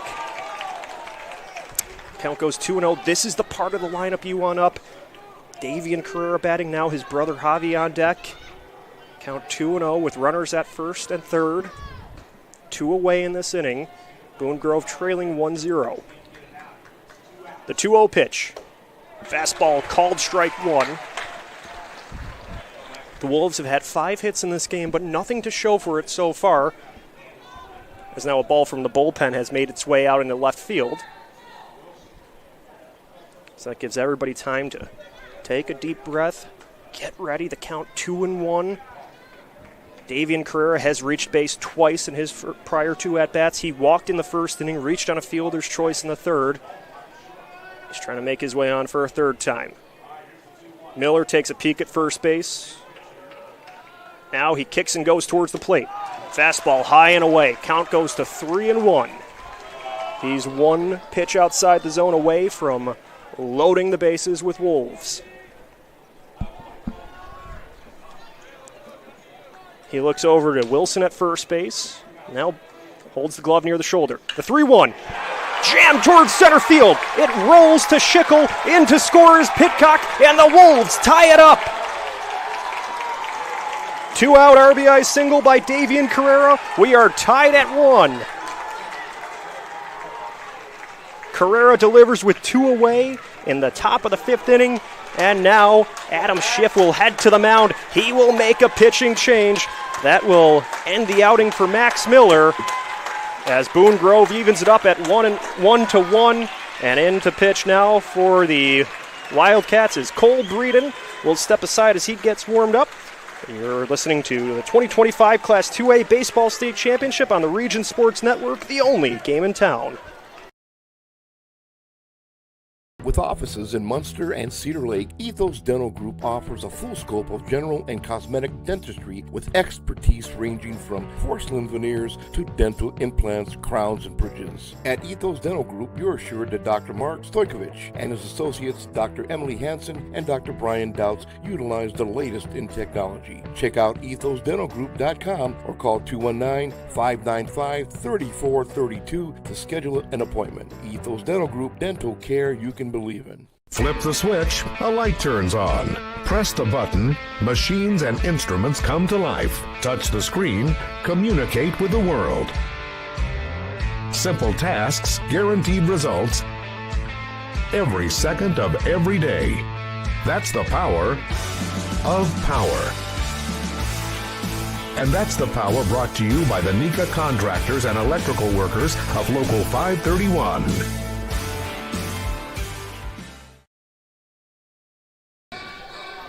Cole Breeden is in the game for Mater Dei.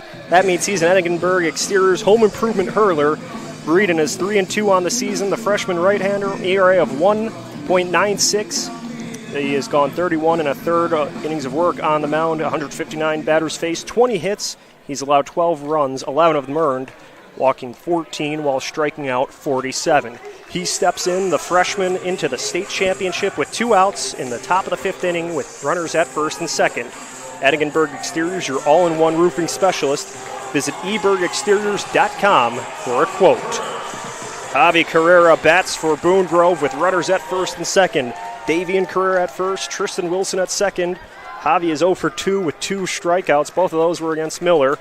For Miller, you can't close the book on him yet, as he's responsible for these 2 base runners, but he went 4 2/3 innings of work with 6 hits against, 1 walk and 3 strikeouts. 1 run for now allowed, but Boone Grove would like to make it more. The first pitch from Breeden. Fastball called strike 1 to Carrera.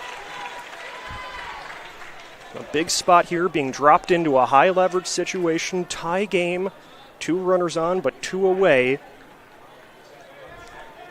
The freshman kicks and goes towards the plate. It twirls outside on the breaking ball. Count even up at a ball and a strike.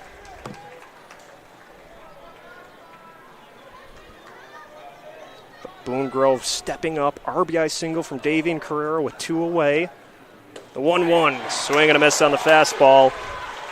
Good life on that from Breeden. Makes it a 1-2 count.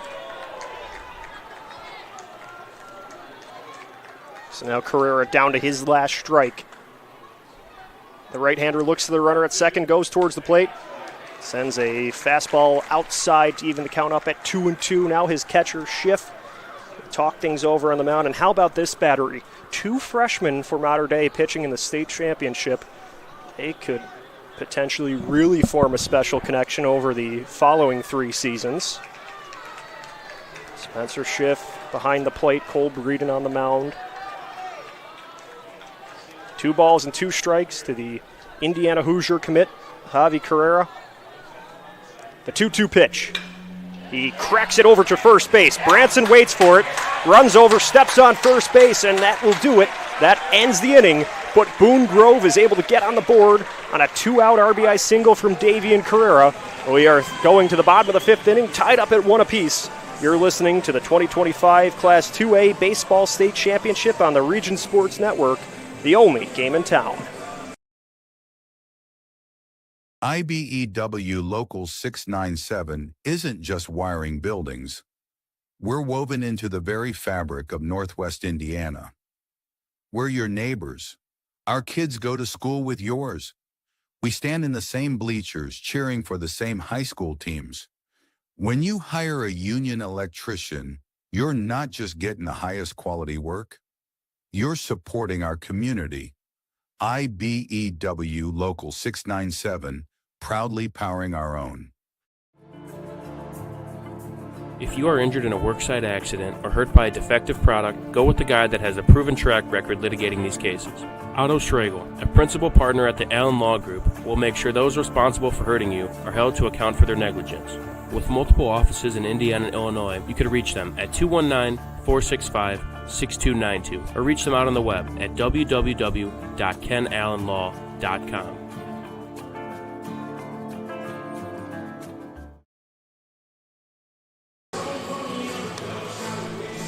Bottom 5 at Victory Field, all tied up between Evansville, Mater Dei, and Boone Grove. Tied up at 1 apiece after the Wolves were able to get run across the board. 1 run on 4 hits in the 5th inning. They left 2 stranded, but a lot to break down from that inning. I think when you do the post game, and regardless of who wins or loses, I think the top of the 5th inning will be one that is heavily discussed, whether it was the great play by Branson in right field to throw to Hoffman at third to eliminate Truby and put the second out on the board, or if it's the RBI single from Carrera. There was a lot that happened. You could talk about it. If Mater Dei wins this game, it's probably going to be because they held the Wolves to just 1 run in that inning. So then they made the move to the bullpen. Seth Pitcock stays on the mound for Boone Grove. He will face Schickel, Branson, and Lannert, 6, 7, and 8 in the Mater Dei lineup. So Schickel, the junior center fielder, he flew out kind of that soft fly out to Carrera at shortstop in his first at-bat. That was in the 2nd inning, so he'll look to step up here. He had a inside-the-park home run against Providence in the semi-state semifinal. The wind-up in the pitch from Pitcock. As the batter stepped out, was trying to call time, was not granted, but the pitch was high for a ball anyway. Just kind of a wacky sequence there. And here's the 1-0 delivery. He is able to line that one into left field. It drops. And it's picked up by the center fielder Batesel, but it's a leadoff single for Schickel. 2nd hit of the day for Mater Dei. Schickel got that one near the hands, but was able to just muscle it. It looked like for a minute the shortstop Carrera was able to get to it, but with the wind blowing out at 14 miles per hour, I think that breeze was just enough to push it past Javi and drop into shallow left center field for a leadoff single. And the batter now, Dane Branson, the first baseman. The Wolves will bring the third baseman in. It's a strike, the throw down to first base, and they tag him out! Truby and Carrera team up to throw out the runner at first base. They caught him wandering away from the bag.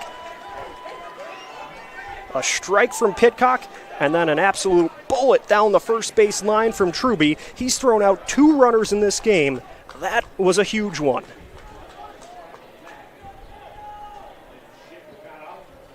So Schickel was about 4 to 5 steps away from first base. It was a fastball for a strike to make it an 0-1 count. Truby wasted no time, just launched one down to first. And a good play by Carrera to tag him out. That's a big first out of the inning. A foul ball by Branson makes it a 1-2 count. Good defense by the Wolves. Now the 1-2 from the windup. Fouled to the catcher, goes off the catcher, Truby. So staying alive at the plate is Branson. He grounded out to second base in his only at-bat of the game. But what a day behind the plate for Ben Truby. He has thrown 2 runners out. And he has a single as well. The 1-2. Elevated towards center field. Batesel's taking a trip over to his right, and it bounces off the heel of his glove. He dropped it. He was going to his right to get there, and he had the glove on it, and it just rolls out. That will put the runner, Branson, on base on what could have been a tough play to make as he was on the run. He was moving to his right. It's a sunny day. He got the glove in the right spot, but it just ramped off. And so that puts a runner on with the batter, Luke Lannert. Runner at first, one away. So now the defense for Boone Grove will look to step up. They bring the third baseman, Veschek, in. The pitch, fastball called, strike one. Lannert walked but was thrown out, or was eliminated on a fielder's choice his first time up. He's behind 0-1 against Pitcock. Bottom of the fifth inning. Mater Dei is looking to make Boone Grove pay for that slip up in center. The 0-1, called strike two on the outer corner. And that's the best way for Pitcock to try to get an out, is go for the strikeout, avoid putting the ball in play. He's got 3 strikeouts on the day. The 0-2. Fastball low and in. Ball and 2 strikes to count with 1 away. Big spot for the left-handed batter, Luke Lannert. Designated hitter for the Wildcats. The 1-2 delivery. Breaking ball. He was looking to backdoor it, but it didn't quite get the bite he needed on it, so it evens the count up at 2 apiece.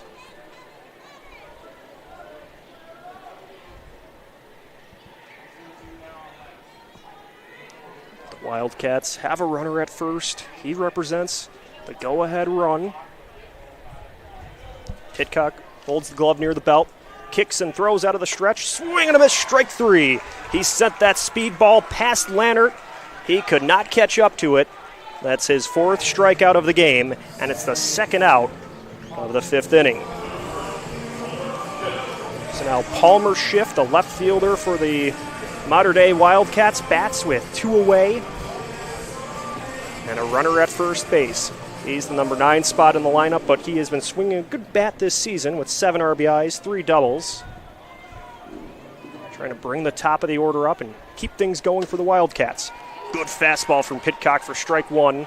Schiff does not offer. So the count 0-1.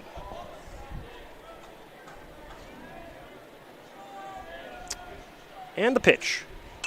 Fouled away over the screen on the first base side. It goes into the upper level of the concourse.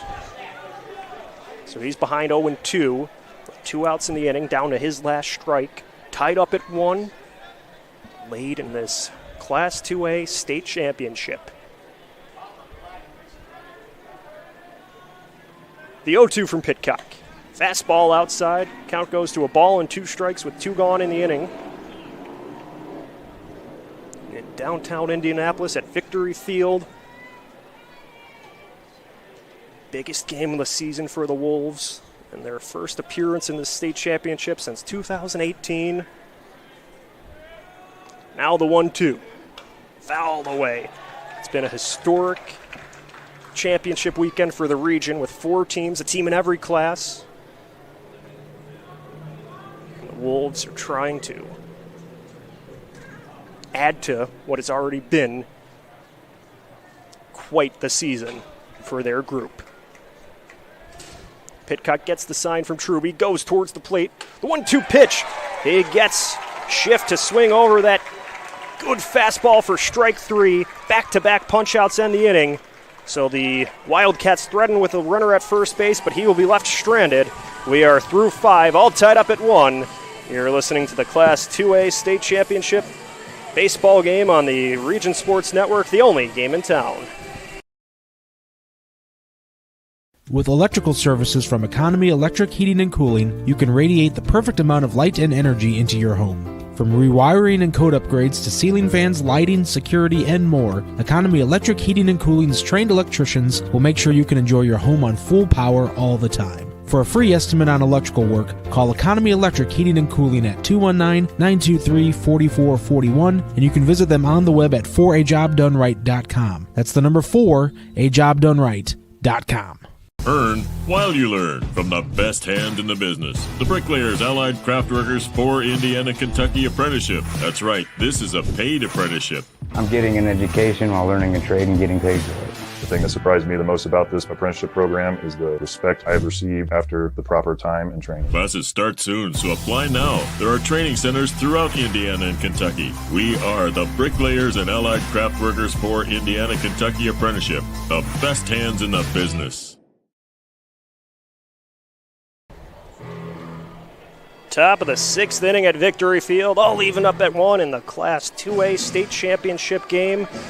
Big moment here as the Boone Grove Wolves will send Truby, Batesel, and Thomas up to the plate trying to break through. With Breeden on the mound for Mater Dei, he was able to do a good job working a ground out from Javi Carrera to end the top of the 5th inning as the Wolves were threatening. Now we'll see what he looks like with a clean inning on the mound, as Seth Pitcock really stepped up for his team with that runner at first base, back-to-back strikeouts to end the inning. As Boone Grove has Javi Carrera warming up in the bullpen, we might see him in the bottom half of this inning. If that was the end of the line for Pitcock on the mound, that's a good way to finish it, as he has 5 strikeouts on just 2 hits against. Here in the last game of the season, both teams trying to step up, and that's where those decisions to move to the pen, they are that much more important as you have everybody available. It's all hands on deck. You're not saving anyone for the next game. You're not thinking about, all right, we got to play another game tomorrow or another game tonight. This is it. If the game's on the line, you have to make a call. You got everybody at your disposal. It's in a one-game state championship. This is equivalent to a Game 7 where everybody could be called upon at any given moment. Breeden goes with a quick fastball to Truby. A lot of velocity from the 6'5" righty. Starts off the count 0-1. And then stepping out of the box is Ben Truby. It's Ben Truby with a single and his first at-bat of ground on the next one that had to step out because a ball from the first baseline bullpen of Boone Grove went onto the field. So Ben Truby behind 0-1. Watches the off-speed breaking ball loop away towards the left-handed batter's box. So he evens the count up at a ball and a strike. The 1-1. Truby cracks it towards the shortstop where it's bobbled, but he recovers, throws over, Calvin Meyer to Branson. The first baseman makes a long extension, hangs onto it to retire Truby. So a lot going on in that play. Calvin Meyer had to kind of bobble the ball a little bit, but held onto it, didn't lose it, and then threw over to first base. It was a little off the mark, but Branson went into the splits and just made the catch. Beat Truby by a step. The batter now, Andrew Batesel, left-handed center fielder, takes a first pitch ball. Batesel, who will be playing at Edgewood College next season in the Division III level in the Northern Athletics Collegiate Conference. The 1-0. Can't catch up to it. Strike evens the count at 1-1 on the swing. Now the wind from Breeden. Jab towards the first baseman where he makes the backhand pick. Branson, he gets it, then runs over, steps on first base for the second out. So a pair of ground outs back-to-back for the Wolves. They are down to their last out of this 6th inning with the batter, Caleb Thomas. Caleb's up with 2 away, nobody on. The freshman designated hitter is 0 for 2 so far in the state championship game. He'll be batting against another freshman in Breeden. He'll step into the box. Right-handed batter. Batting out of the 7th spot. A look at what's in store in the 6th inning. It's the top of the order due up for Mater Dei. Breeden motors a fastball in for strike 1. So those would be some big outs for whoever is on the mound for Boone Grove in the bottom of this inning. The 0-1, called strike 2. So Thomas, no balls and 2 strikes with 2 away in the top half of this 6th inning. Breeden winds and fires. Swing and a miss by Thomas. He can't catch up to that high heater for strike 3. The Wolves go down in 1-2-3 fashion. Still tied up at 1. We head to the bottom of the 6th. You're listening to the 2025 Class 2A Baseball State Championship on the Region Sports Network, the only game in town.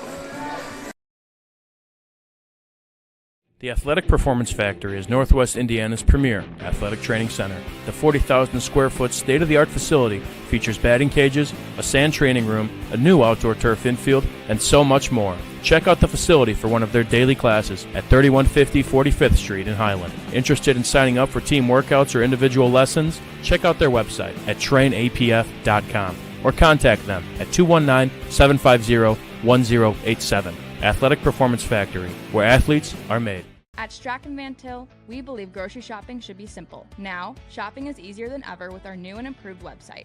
Find what you need fast.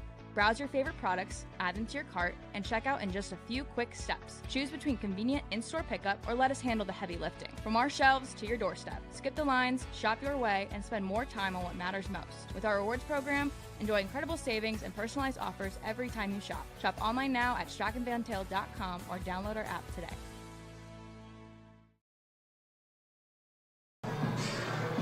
You're listening to Region Sports Network coverage of high school baseball on Facebook, YouTube, regionsports.com, and the IHSAA Champions Network.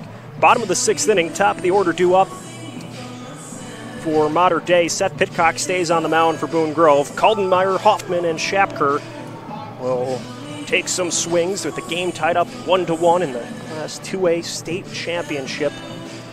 Kaldenmeyer had the RBI double at what was at the time the first hit of the day for Mater Dei, and picked a good time for it as it drove in a run, and at the time gave him a 1-0 lead, but Wildcats would not add to it, and then Boone Grove answered back in the top of the fifth inning with an RBI single from Davian Carrera. So Pitcock stays in, right-handed pitcher against right-handed batter Kaldenmeyer. Spalding University commit picked up his 10th RBI of the season on his 25th hit with that double. It's his 7th double of the year. So he will work to lead off the sixth inning, so these opportunities becoming more and more precious and late in the game. Tied up at 1, the potential of extra innings maybe in the back of everyone's mind, but both offenses would like to avoid that. Count moves to 2-0 on a low pitch that's away towards the left-handed batter's box, and now Sean Riley will head out to talk to his right-handed pitcher. We saw Javi Carrera getting warmed up in the bullpen while Boone Grove was batting. He's playing shortstop right now. We might see that shuffle made. But not yet, as he will now be talking to Pitcock and Truby.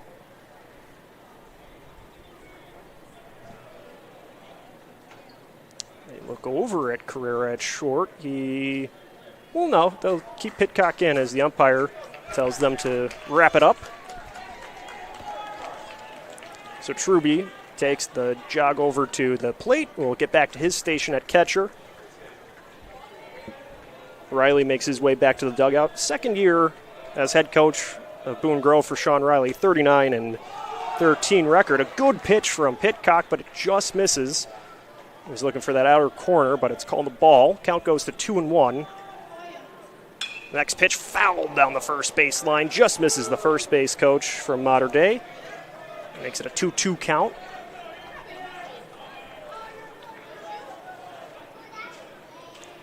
But good swing, just a little bit behind on it. The line in the pitch. Missing again on that corner. It's called a ball, makes it a 3-2 count, so we'll go full. Kaldenmeyer trying to work a walk here. The payoff pitch fouled back to the screen. So he'll stay alive. But a good battle between the starting pitcher of Boone Grove and the number one batter in the lineup for Mater Dei. In the biggest game of their high school careers so far. The payoff pitch, cracked towards third base, a diving extension by Vashchek, but it goes off his glove. It'll be a single. Kaldenmeyer on base for the second time today.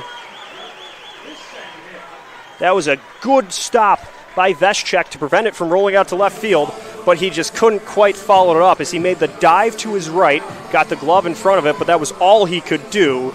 There was no throw to make. So it's a leadoff single for Kaldenmeyer.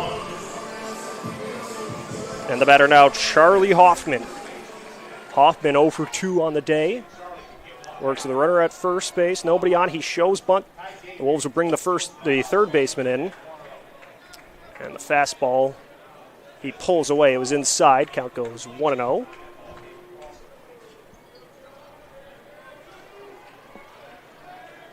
Hoffman looking to deliver here. Veschek at third base, moves in, waiting for the bunt. And the throw over to first base, diving back safely is Kaldemeyer.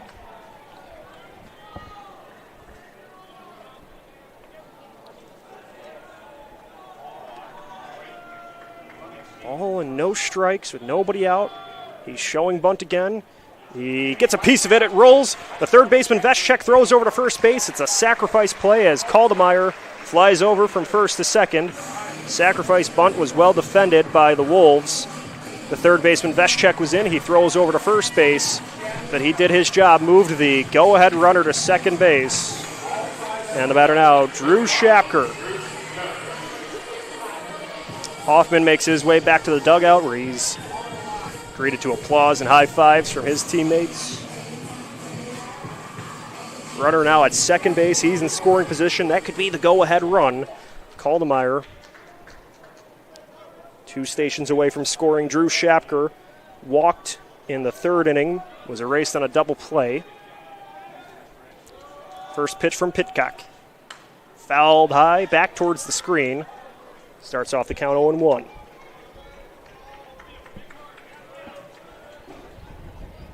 But so Shapker reached base. He was the one that was caught in that double play where he was turning the corner, got caught wandering away from the second base on a bunt double play.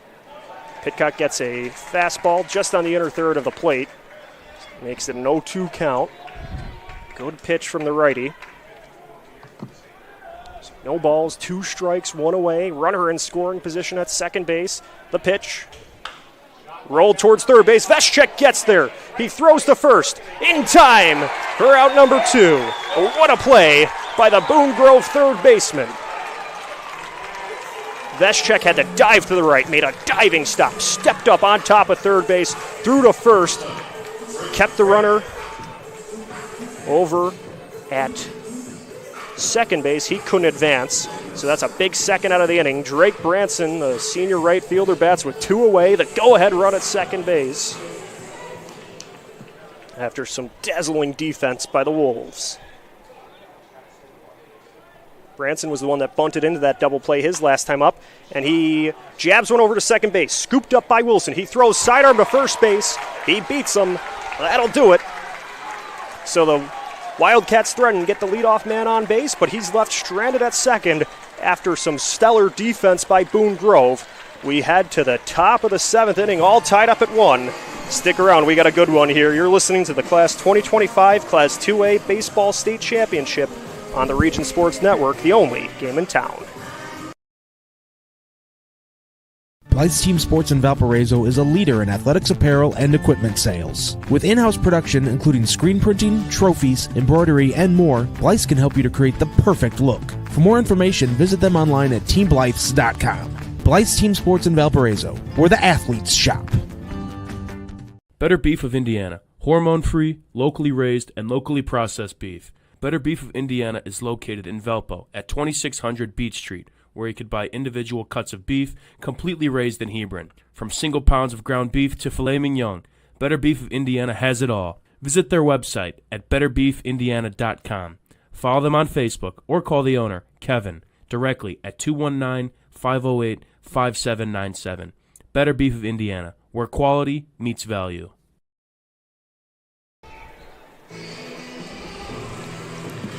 Top of the 7th inning at Victory Field in the Class 2A State Championship game. We're all tied up at 1.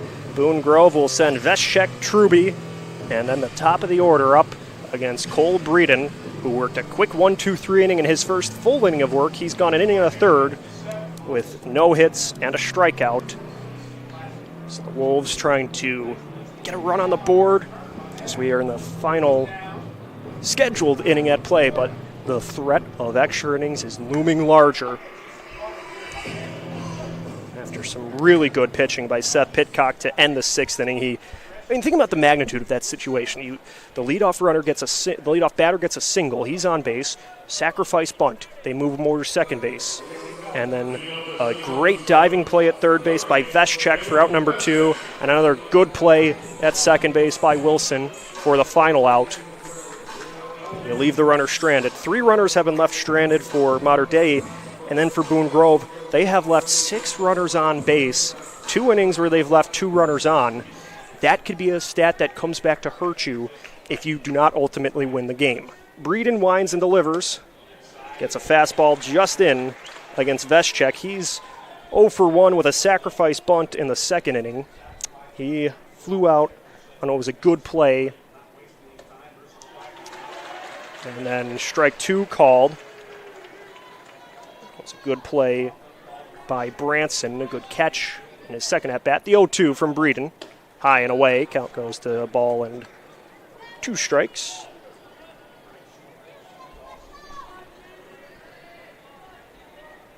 And the 1-2 delivery from the freshman Breeden.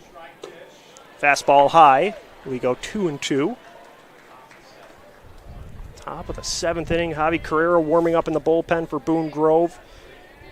Looks like we will see him in the bottom half. And then Veschek is able to swing on top of this one, grounds it on a slow roll to Hoffman at third base. The throw is off the mark. The throw is off first.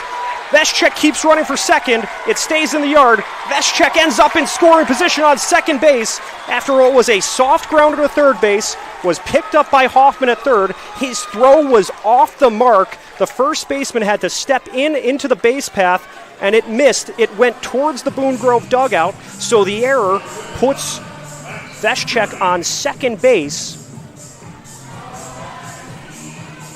That one hurts for Mater Dei, as that was going to be a tough throw to make for Hoffman anyway. It was a slow roller at third. He had to get it at the lip of the infield. The infield grass, just had to pick it up barehanded, throw over, and it was a wayward throw, so that puts Veschek at second. The batter, Max Truby, right fielder, 9th spot in the lineup, so the top of the order is on deck. Top of the 7th inning, tied up at 1. Boone Grove needs to deliver here. The count 1-0 to Truby. He fouls that one towards his team's dugout along the first base side. Truby had a single in the 5th inning, but was caught. Thrown out on the base paths, going for third in his last at-bat.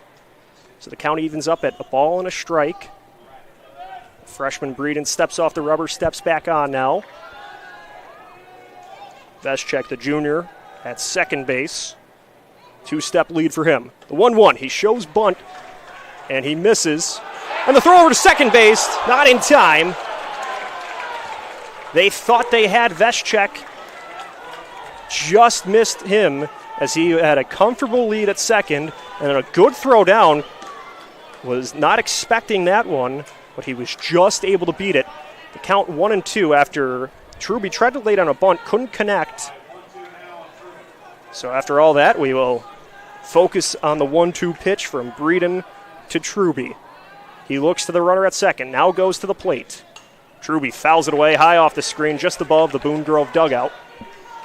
Count stays, a ball and 2 strikes. This has been a very well-played, close game so far. Boone Grove's trying to break it open. Runner at second base, nobody out. Max Truby, right-handed batter up for the Wolves. The 1-2. Fouled just to the right of the batter's box. Count stays 1-2. He stays alive. But really working this at-bat. Couple of foul balls with 2 strikes.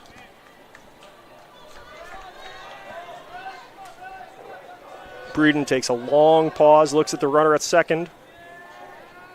Now he goes towards the plate. The 1-2. Poked over towards shortstop. Kaldemeyer gets there, throws on the run. Hanging on. No, he was off the bag. Branson, his right foot went off the bag, so the runner is safe at first base. It was a play he nearly made on the extension, but did not. So the runner is safe. Truby reaches, and then moving to third base is Veschek. Boone Grove has the top of the order up, nobody out, and runners at first and third.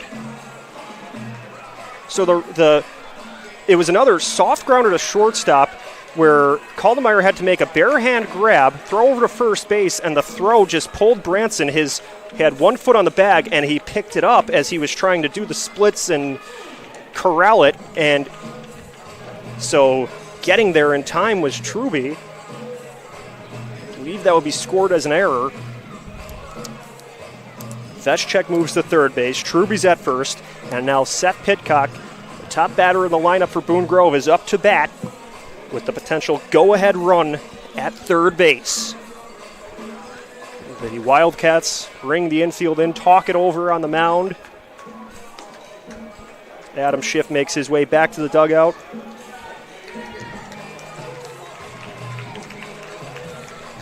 But the Wolves trying to deliver in the top of the 7th inning of the Class 2A state championship game.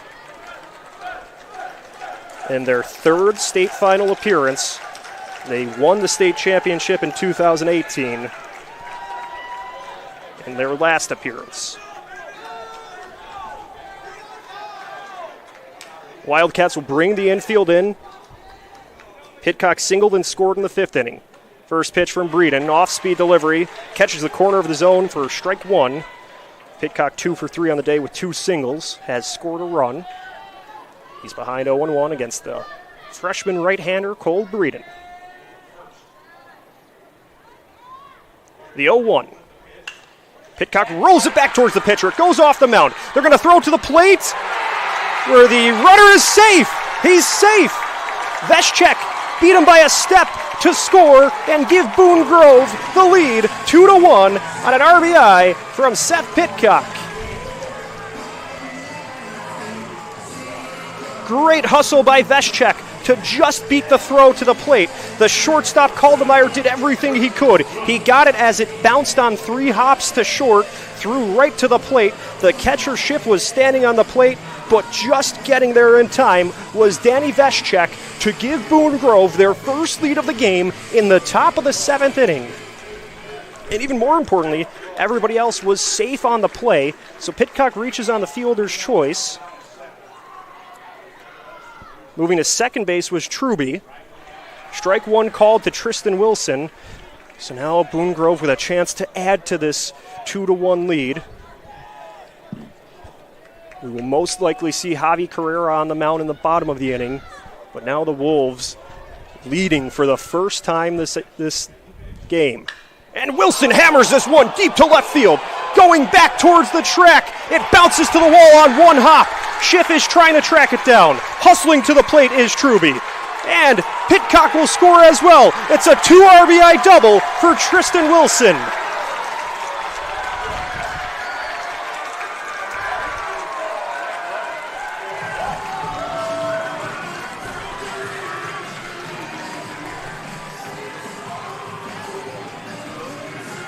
So Wilson drives in 2 runs to make it a 4-1 lead for Boone Grove in the 7th inning of the state championship. The junior steps up for the Wolves with his 8th double of the season, RBIs 31 and 32, and it's a 4-1 lead.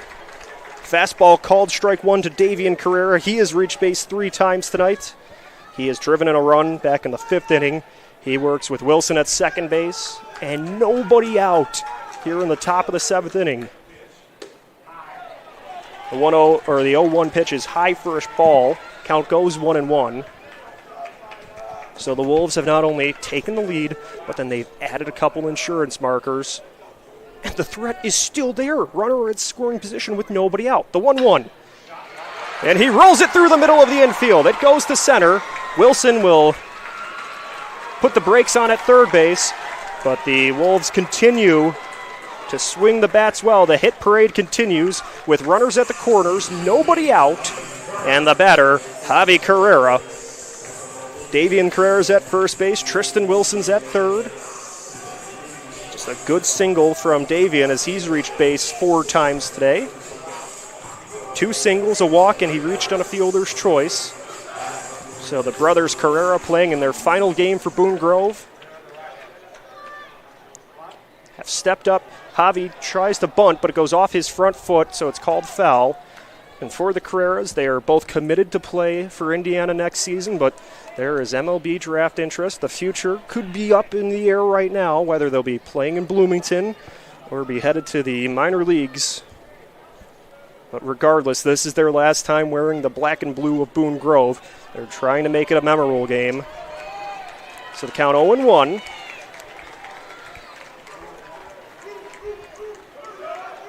Corner infielders playing a little bit in. The middle infielders at double play depth for Mater Dei. The 0-1 twirls outside. Just trying to get him chasing the curveball. He did not. So the count evened up at a ball and a strike. Javi Carrera, 2 strikeouts and a ground out so far. This would be a big time to change that. Breeden steps off the rubber. Now back on. Takes a look at the runner at first base. Now he goes towards the plate. The 1-1. Cracked through the gap between first and second. It rolls out into right field.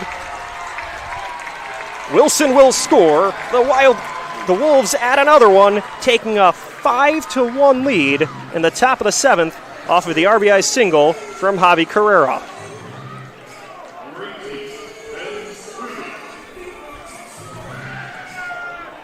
So now Adam Schiff will head to talk to his pitcher. They'll bring the corner infielders in. They'll bring all the infielders in as well for this mound visit. Still nobody out in the top of the 7th inning, and that will be all for Breeden. So the freshman phenom leaves the mound at Victory Field. They will bring in a new pitcher. I believe this will be Hoffman or potentially Branson. So we'll get all that sorted out, but there will be a new pitcher in the game. We will step aside. You're listening to the Class 2025 Baseball State Championship on the Region Sports Network, the only game in town.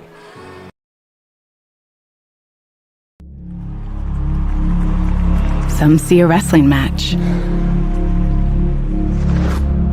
We see a 6-minute lesson in grit.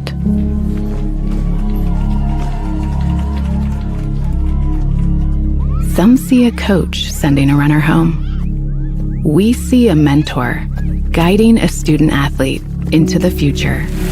Proud to keep education in front of athletics since 1903.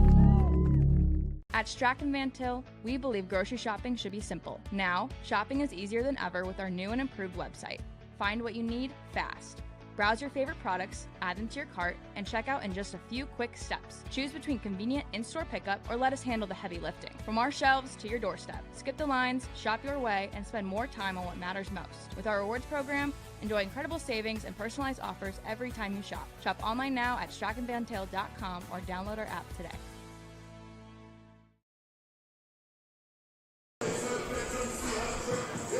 Charlie Hoffman is in to pitch, the right-hander for Mater Dei. He's an Edinburgh Exteriors home improvement hurler. Edinburgh Exteriors, a premier provider of roofing and siding services with over 40 years of experience. Check them out on the web at ebergexteriors.com. So we do not have pitching stats provided for Charlie Hoffman. So this will be interesting to see what he has in the tank. Hoffman on the roster is listed as a pitcher or infielder. He steps in. He was playing third base. Now he will pitch into play. Third base is now Spencer Schiff, who was the catcher for Mater Dei. So now at catcher is Trent Denning, so shuffling things around on the infield, or defensively for Mater Dei. But Javi Carrera will have a courtesy runner in for him. I believe that's Josh Wilkins at first base. So Wilkins is at first, Carrera at second. So that all but basically tells you that Javi Carrera will be pitching in the bottom of the 7th inning, trying to get those final 3 outs to capture the state title for Boone Grove. The batter now, Ben Truby, works with runners at first and second and nobody out in what has been a 4-run 7th inning for Boone Grove. The pitch from Hoffman. Outside, count goes 1-0. Truby 1 for 3 on the day with a single and 2 groundouts. Hoffman looks to the runner at second. Now kicks and goes to the plate. Spins the breaking ball inside. Count moves to 2-0. So first batter Hoffman has faced, and he's behind. Want to avoid walking Ben Truby here to load the bases. Time is called by the batter, or by the catcher, actually. I believe there's a trouble with the earpiece that they use to call pitches, so they'll head to the dugout to try to get that equipment issue figured out. So long pause, but what an inning for Boone Grove so far. Veschek reached on an error to start the inning. Then Truby also reached on an error. So that put runners at first and second. Or first and third, pardon me. Then Pitcock reached on a fielder's choice that drove in a run. There was a 2 RBI double from Tristan Wilson. A single from Davian Carrera, an RBI single from Javi Carrera, and the line just keeps moving for Boone Grove. They've driven in 4 without recording an out. And now fouled away by Truby off one of the sweeps along the first base line. Count goes to 2-1. But this has been about as good of an inning as you could ask for Boone Grove, and there's still a chance to add to it. But if anything can be said, there is still time. This is a very good lineup from Mater Dei. They could put up a crooked number in a hurry as well, so you can't take anything for granted in the bottom of this inning. The count's 3-1 to Truby. Hoffman delivers to the plate. Called strike 2. Good fastball from the righty. If you could scratch another run or 2 across the plate with these 2 runners, you'd have to feel very comfortable for Boone Grove, even though you have to respect what Mater Dei is capable of. Now the payoff pitch from Hoffman. He sends a fastball in for strike 3. He'll freeze up Truby looking, so that will be the first out of this 7th inning. Backwards K to Ben Truby, and the batter now, Andrew Batesel, with runners at first and second and 1 out.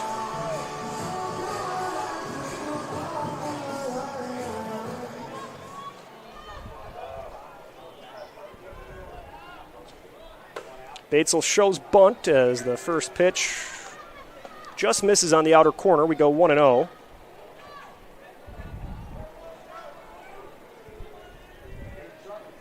Left-handed batter, Batesel, working against the right-handed pitcher, Hoffman. The righty throws out of the stretch. Batesel watches that one go high for ball 2. So Boone Grove really with a good approach at the plate in this inning. They had left a whole bunch of runners on base early in the game, but just not letting that rattle them. They've just continued to keep the approach going and have put 4 runs on the board in this inning. Batesel waves over that fastball low for strike 1.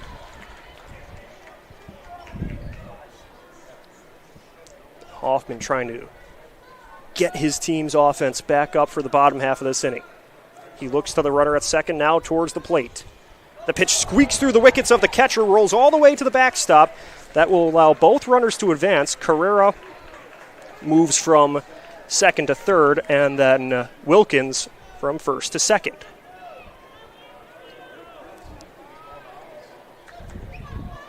So the passed ball moves both runners up 90 feet. Batesel with the count 2-2. The pitch high. We go full at 3-2. Runners at second and third, 1 away. 4 have scored in this inning, and Batesel's trying to add to that number. The payoff pitch lifted high and foul towards the upper level where it bounces off a couple of seats and to some Mater Dei fans. Count stays full at 3-2. So Hoffman, the second pitcher used in this inning, third on the day for Mater Dei, trying to get 2 more outs and give his offense a chance. Now the 3-2 pitch. He jams this one deep towards left field. Schiff is able to get there, makes the catch, but hustling towards the plate is Carrera. He will score. Boone Grove adds another one, make it a 6-1 lead here in the 7th.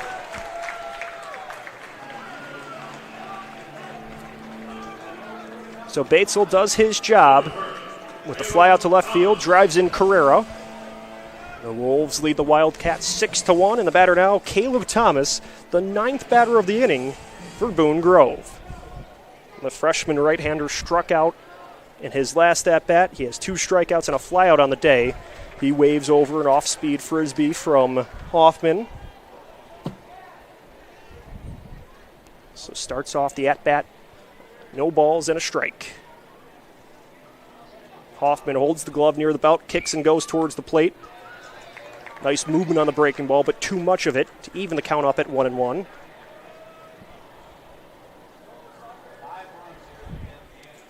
A 5-run 7th inning for Boone Grove to make it a 6-1 lead. 6 runs on 9 hits and an error, as Thomas is able to bounce this one through the middle of the infield, but picked up on the run by Caldemeyer, the shortstop. He throws sidearm to first base to end the inning, but Boone Grove with a crooked number, 5 runs to take the lead, 6-1 as we head into the bottom of the 7th inning. 3 outs separate the Wildcats from the Wolves from their second state championship in program history. You're listening to the 2025 Class 2A Baseball State Championship on the Region Sports Network, the only game in town.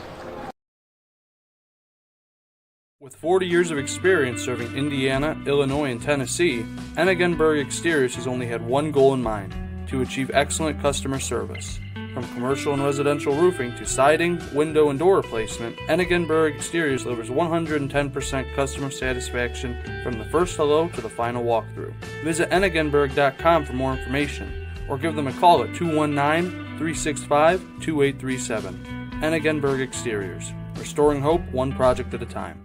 Four Seasons Mechanical proudly serves Northwest Indiana, providing quality, reasonably priced, reliable service. With a quality and comfort guarantee, the professionals at Four Seasons Mechanical offer a wide range of services in heating, ventilation, and air conditioning. Whether it's residential or commercial, Four Seasons Mechanical is there 24/7. To find out more, the website is fourseasonsmechanical.com, or give them a call at 219-756-7020. Four Seasons Mechanical, your indoor air quality specialist.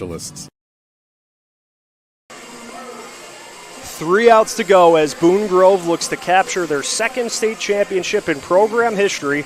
Seth Pitcock will stay on the mound. He's trying to go the distance. He has thrown 6 complete games this season. He's trying to make it 7, as the batters will be 5, 6, and 7 in the lineup for Mater Dei: Schiff, Schickel, and Branson. Javi Carrero was warming up in the bullpen for Boone Grove, but maybe now with those extra runs, he's potentially going to wait as Pitcock gets a little bit extra leeway here with a 6-1 lead. Pitcock, 3 hits, 1 run allowed. He's been solid. So Mater Dei trying to cook up a comeback with Spencer Schiff, the freshman batting Schiff, a walk and a strikeout to show for his 2 plate appearances so far today. Pitcock with 85 pitches thrown, so there's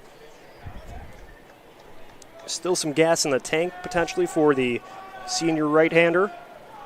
He goes to the windup and delivers. First pitch called strike 1. Good spot.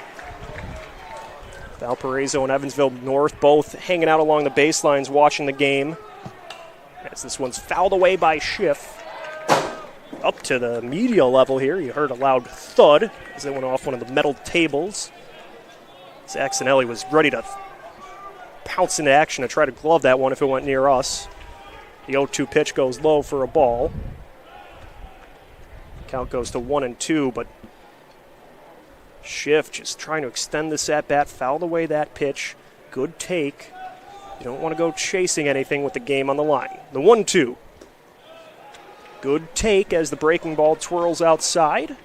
Evens the count up at 2-2.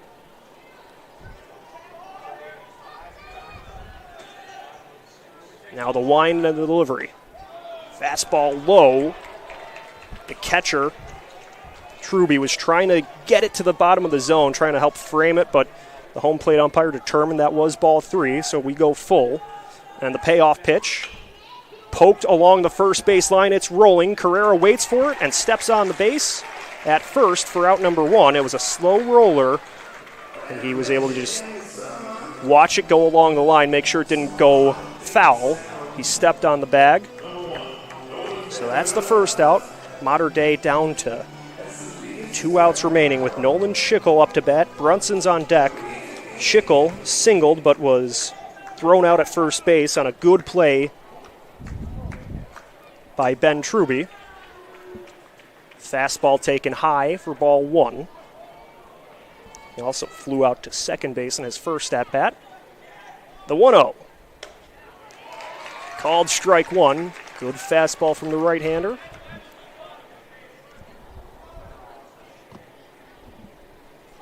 Pitcock winds. The 1-1 pitch. Fastball just outside. We go 2-1. That Valparaiso Evansville North game, that's on deck. We'll have coverage of that one as well. The 2-1 pitch. He is able to swing on top of that one, ground it over to shortstop. Carrera collects it, throws to first to his brother, and he makes the catch for out number 2. So the 6-3 ground out retires Schickel. So now Mater Dei down to their last hope with Dane Branson up to bat and 2 away, nobody on base in the bottom of the 7th inning. Branson reached on an error in the 5th inning, but was left stranded at first base. He is the last hope for the Mater Dei Wildcats with Boone Grove leading 6-1. Pitcock winds and goes to the plate. Swing and a miss on a good fastball. Count goes to no balls and a strike. The 0-1, called strike 2 at the outer corner. So now the Wildcats down to their last bullet. No balls, 2 strikes, 2 outs.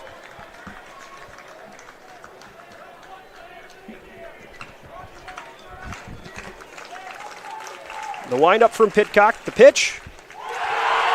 And it's called strike 3. The ball game ends with a strikeout as Boone Grove has done it. They are state championships with a 6-1 win over Mater Dei, their 2nd state title in program history.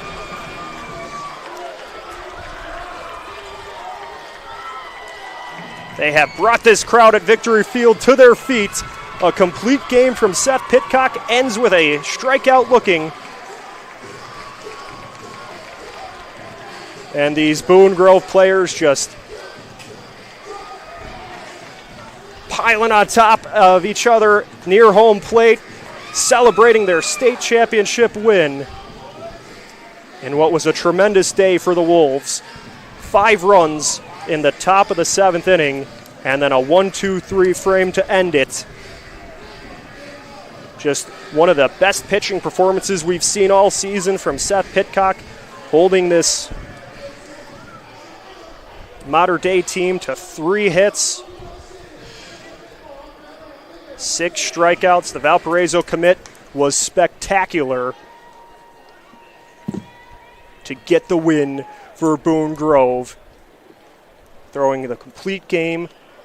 And it was a comeback win, too, for Boone Grove as they were down 1-0 and were able to tie things up in the 5th inning and then took the lead in the 7th to win it. So the trophies are being brought out. What a feeling for Boone Grove here at Victory Field. As these players get ready to accept the hardware.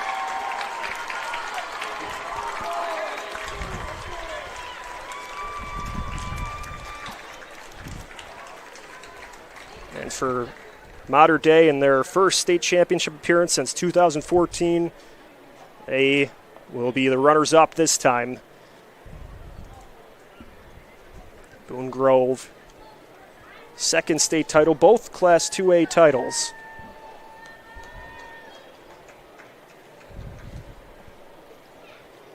And just a great day, great balanced effort from the offense, sending 9 batters up to the plate in the 7th inning and getting 5 runs. Pitcock was able to close the door in the 7th. What a fitting way for it to end with a strikeout.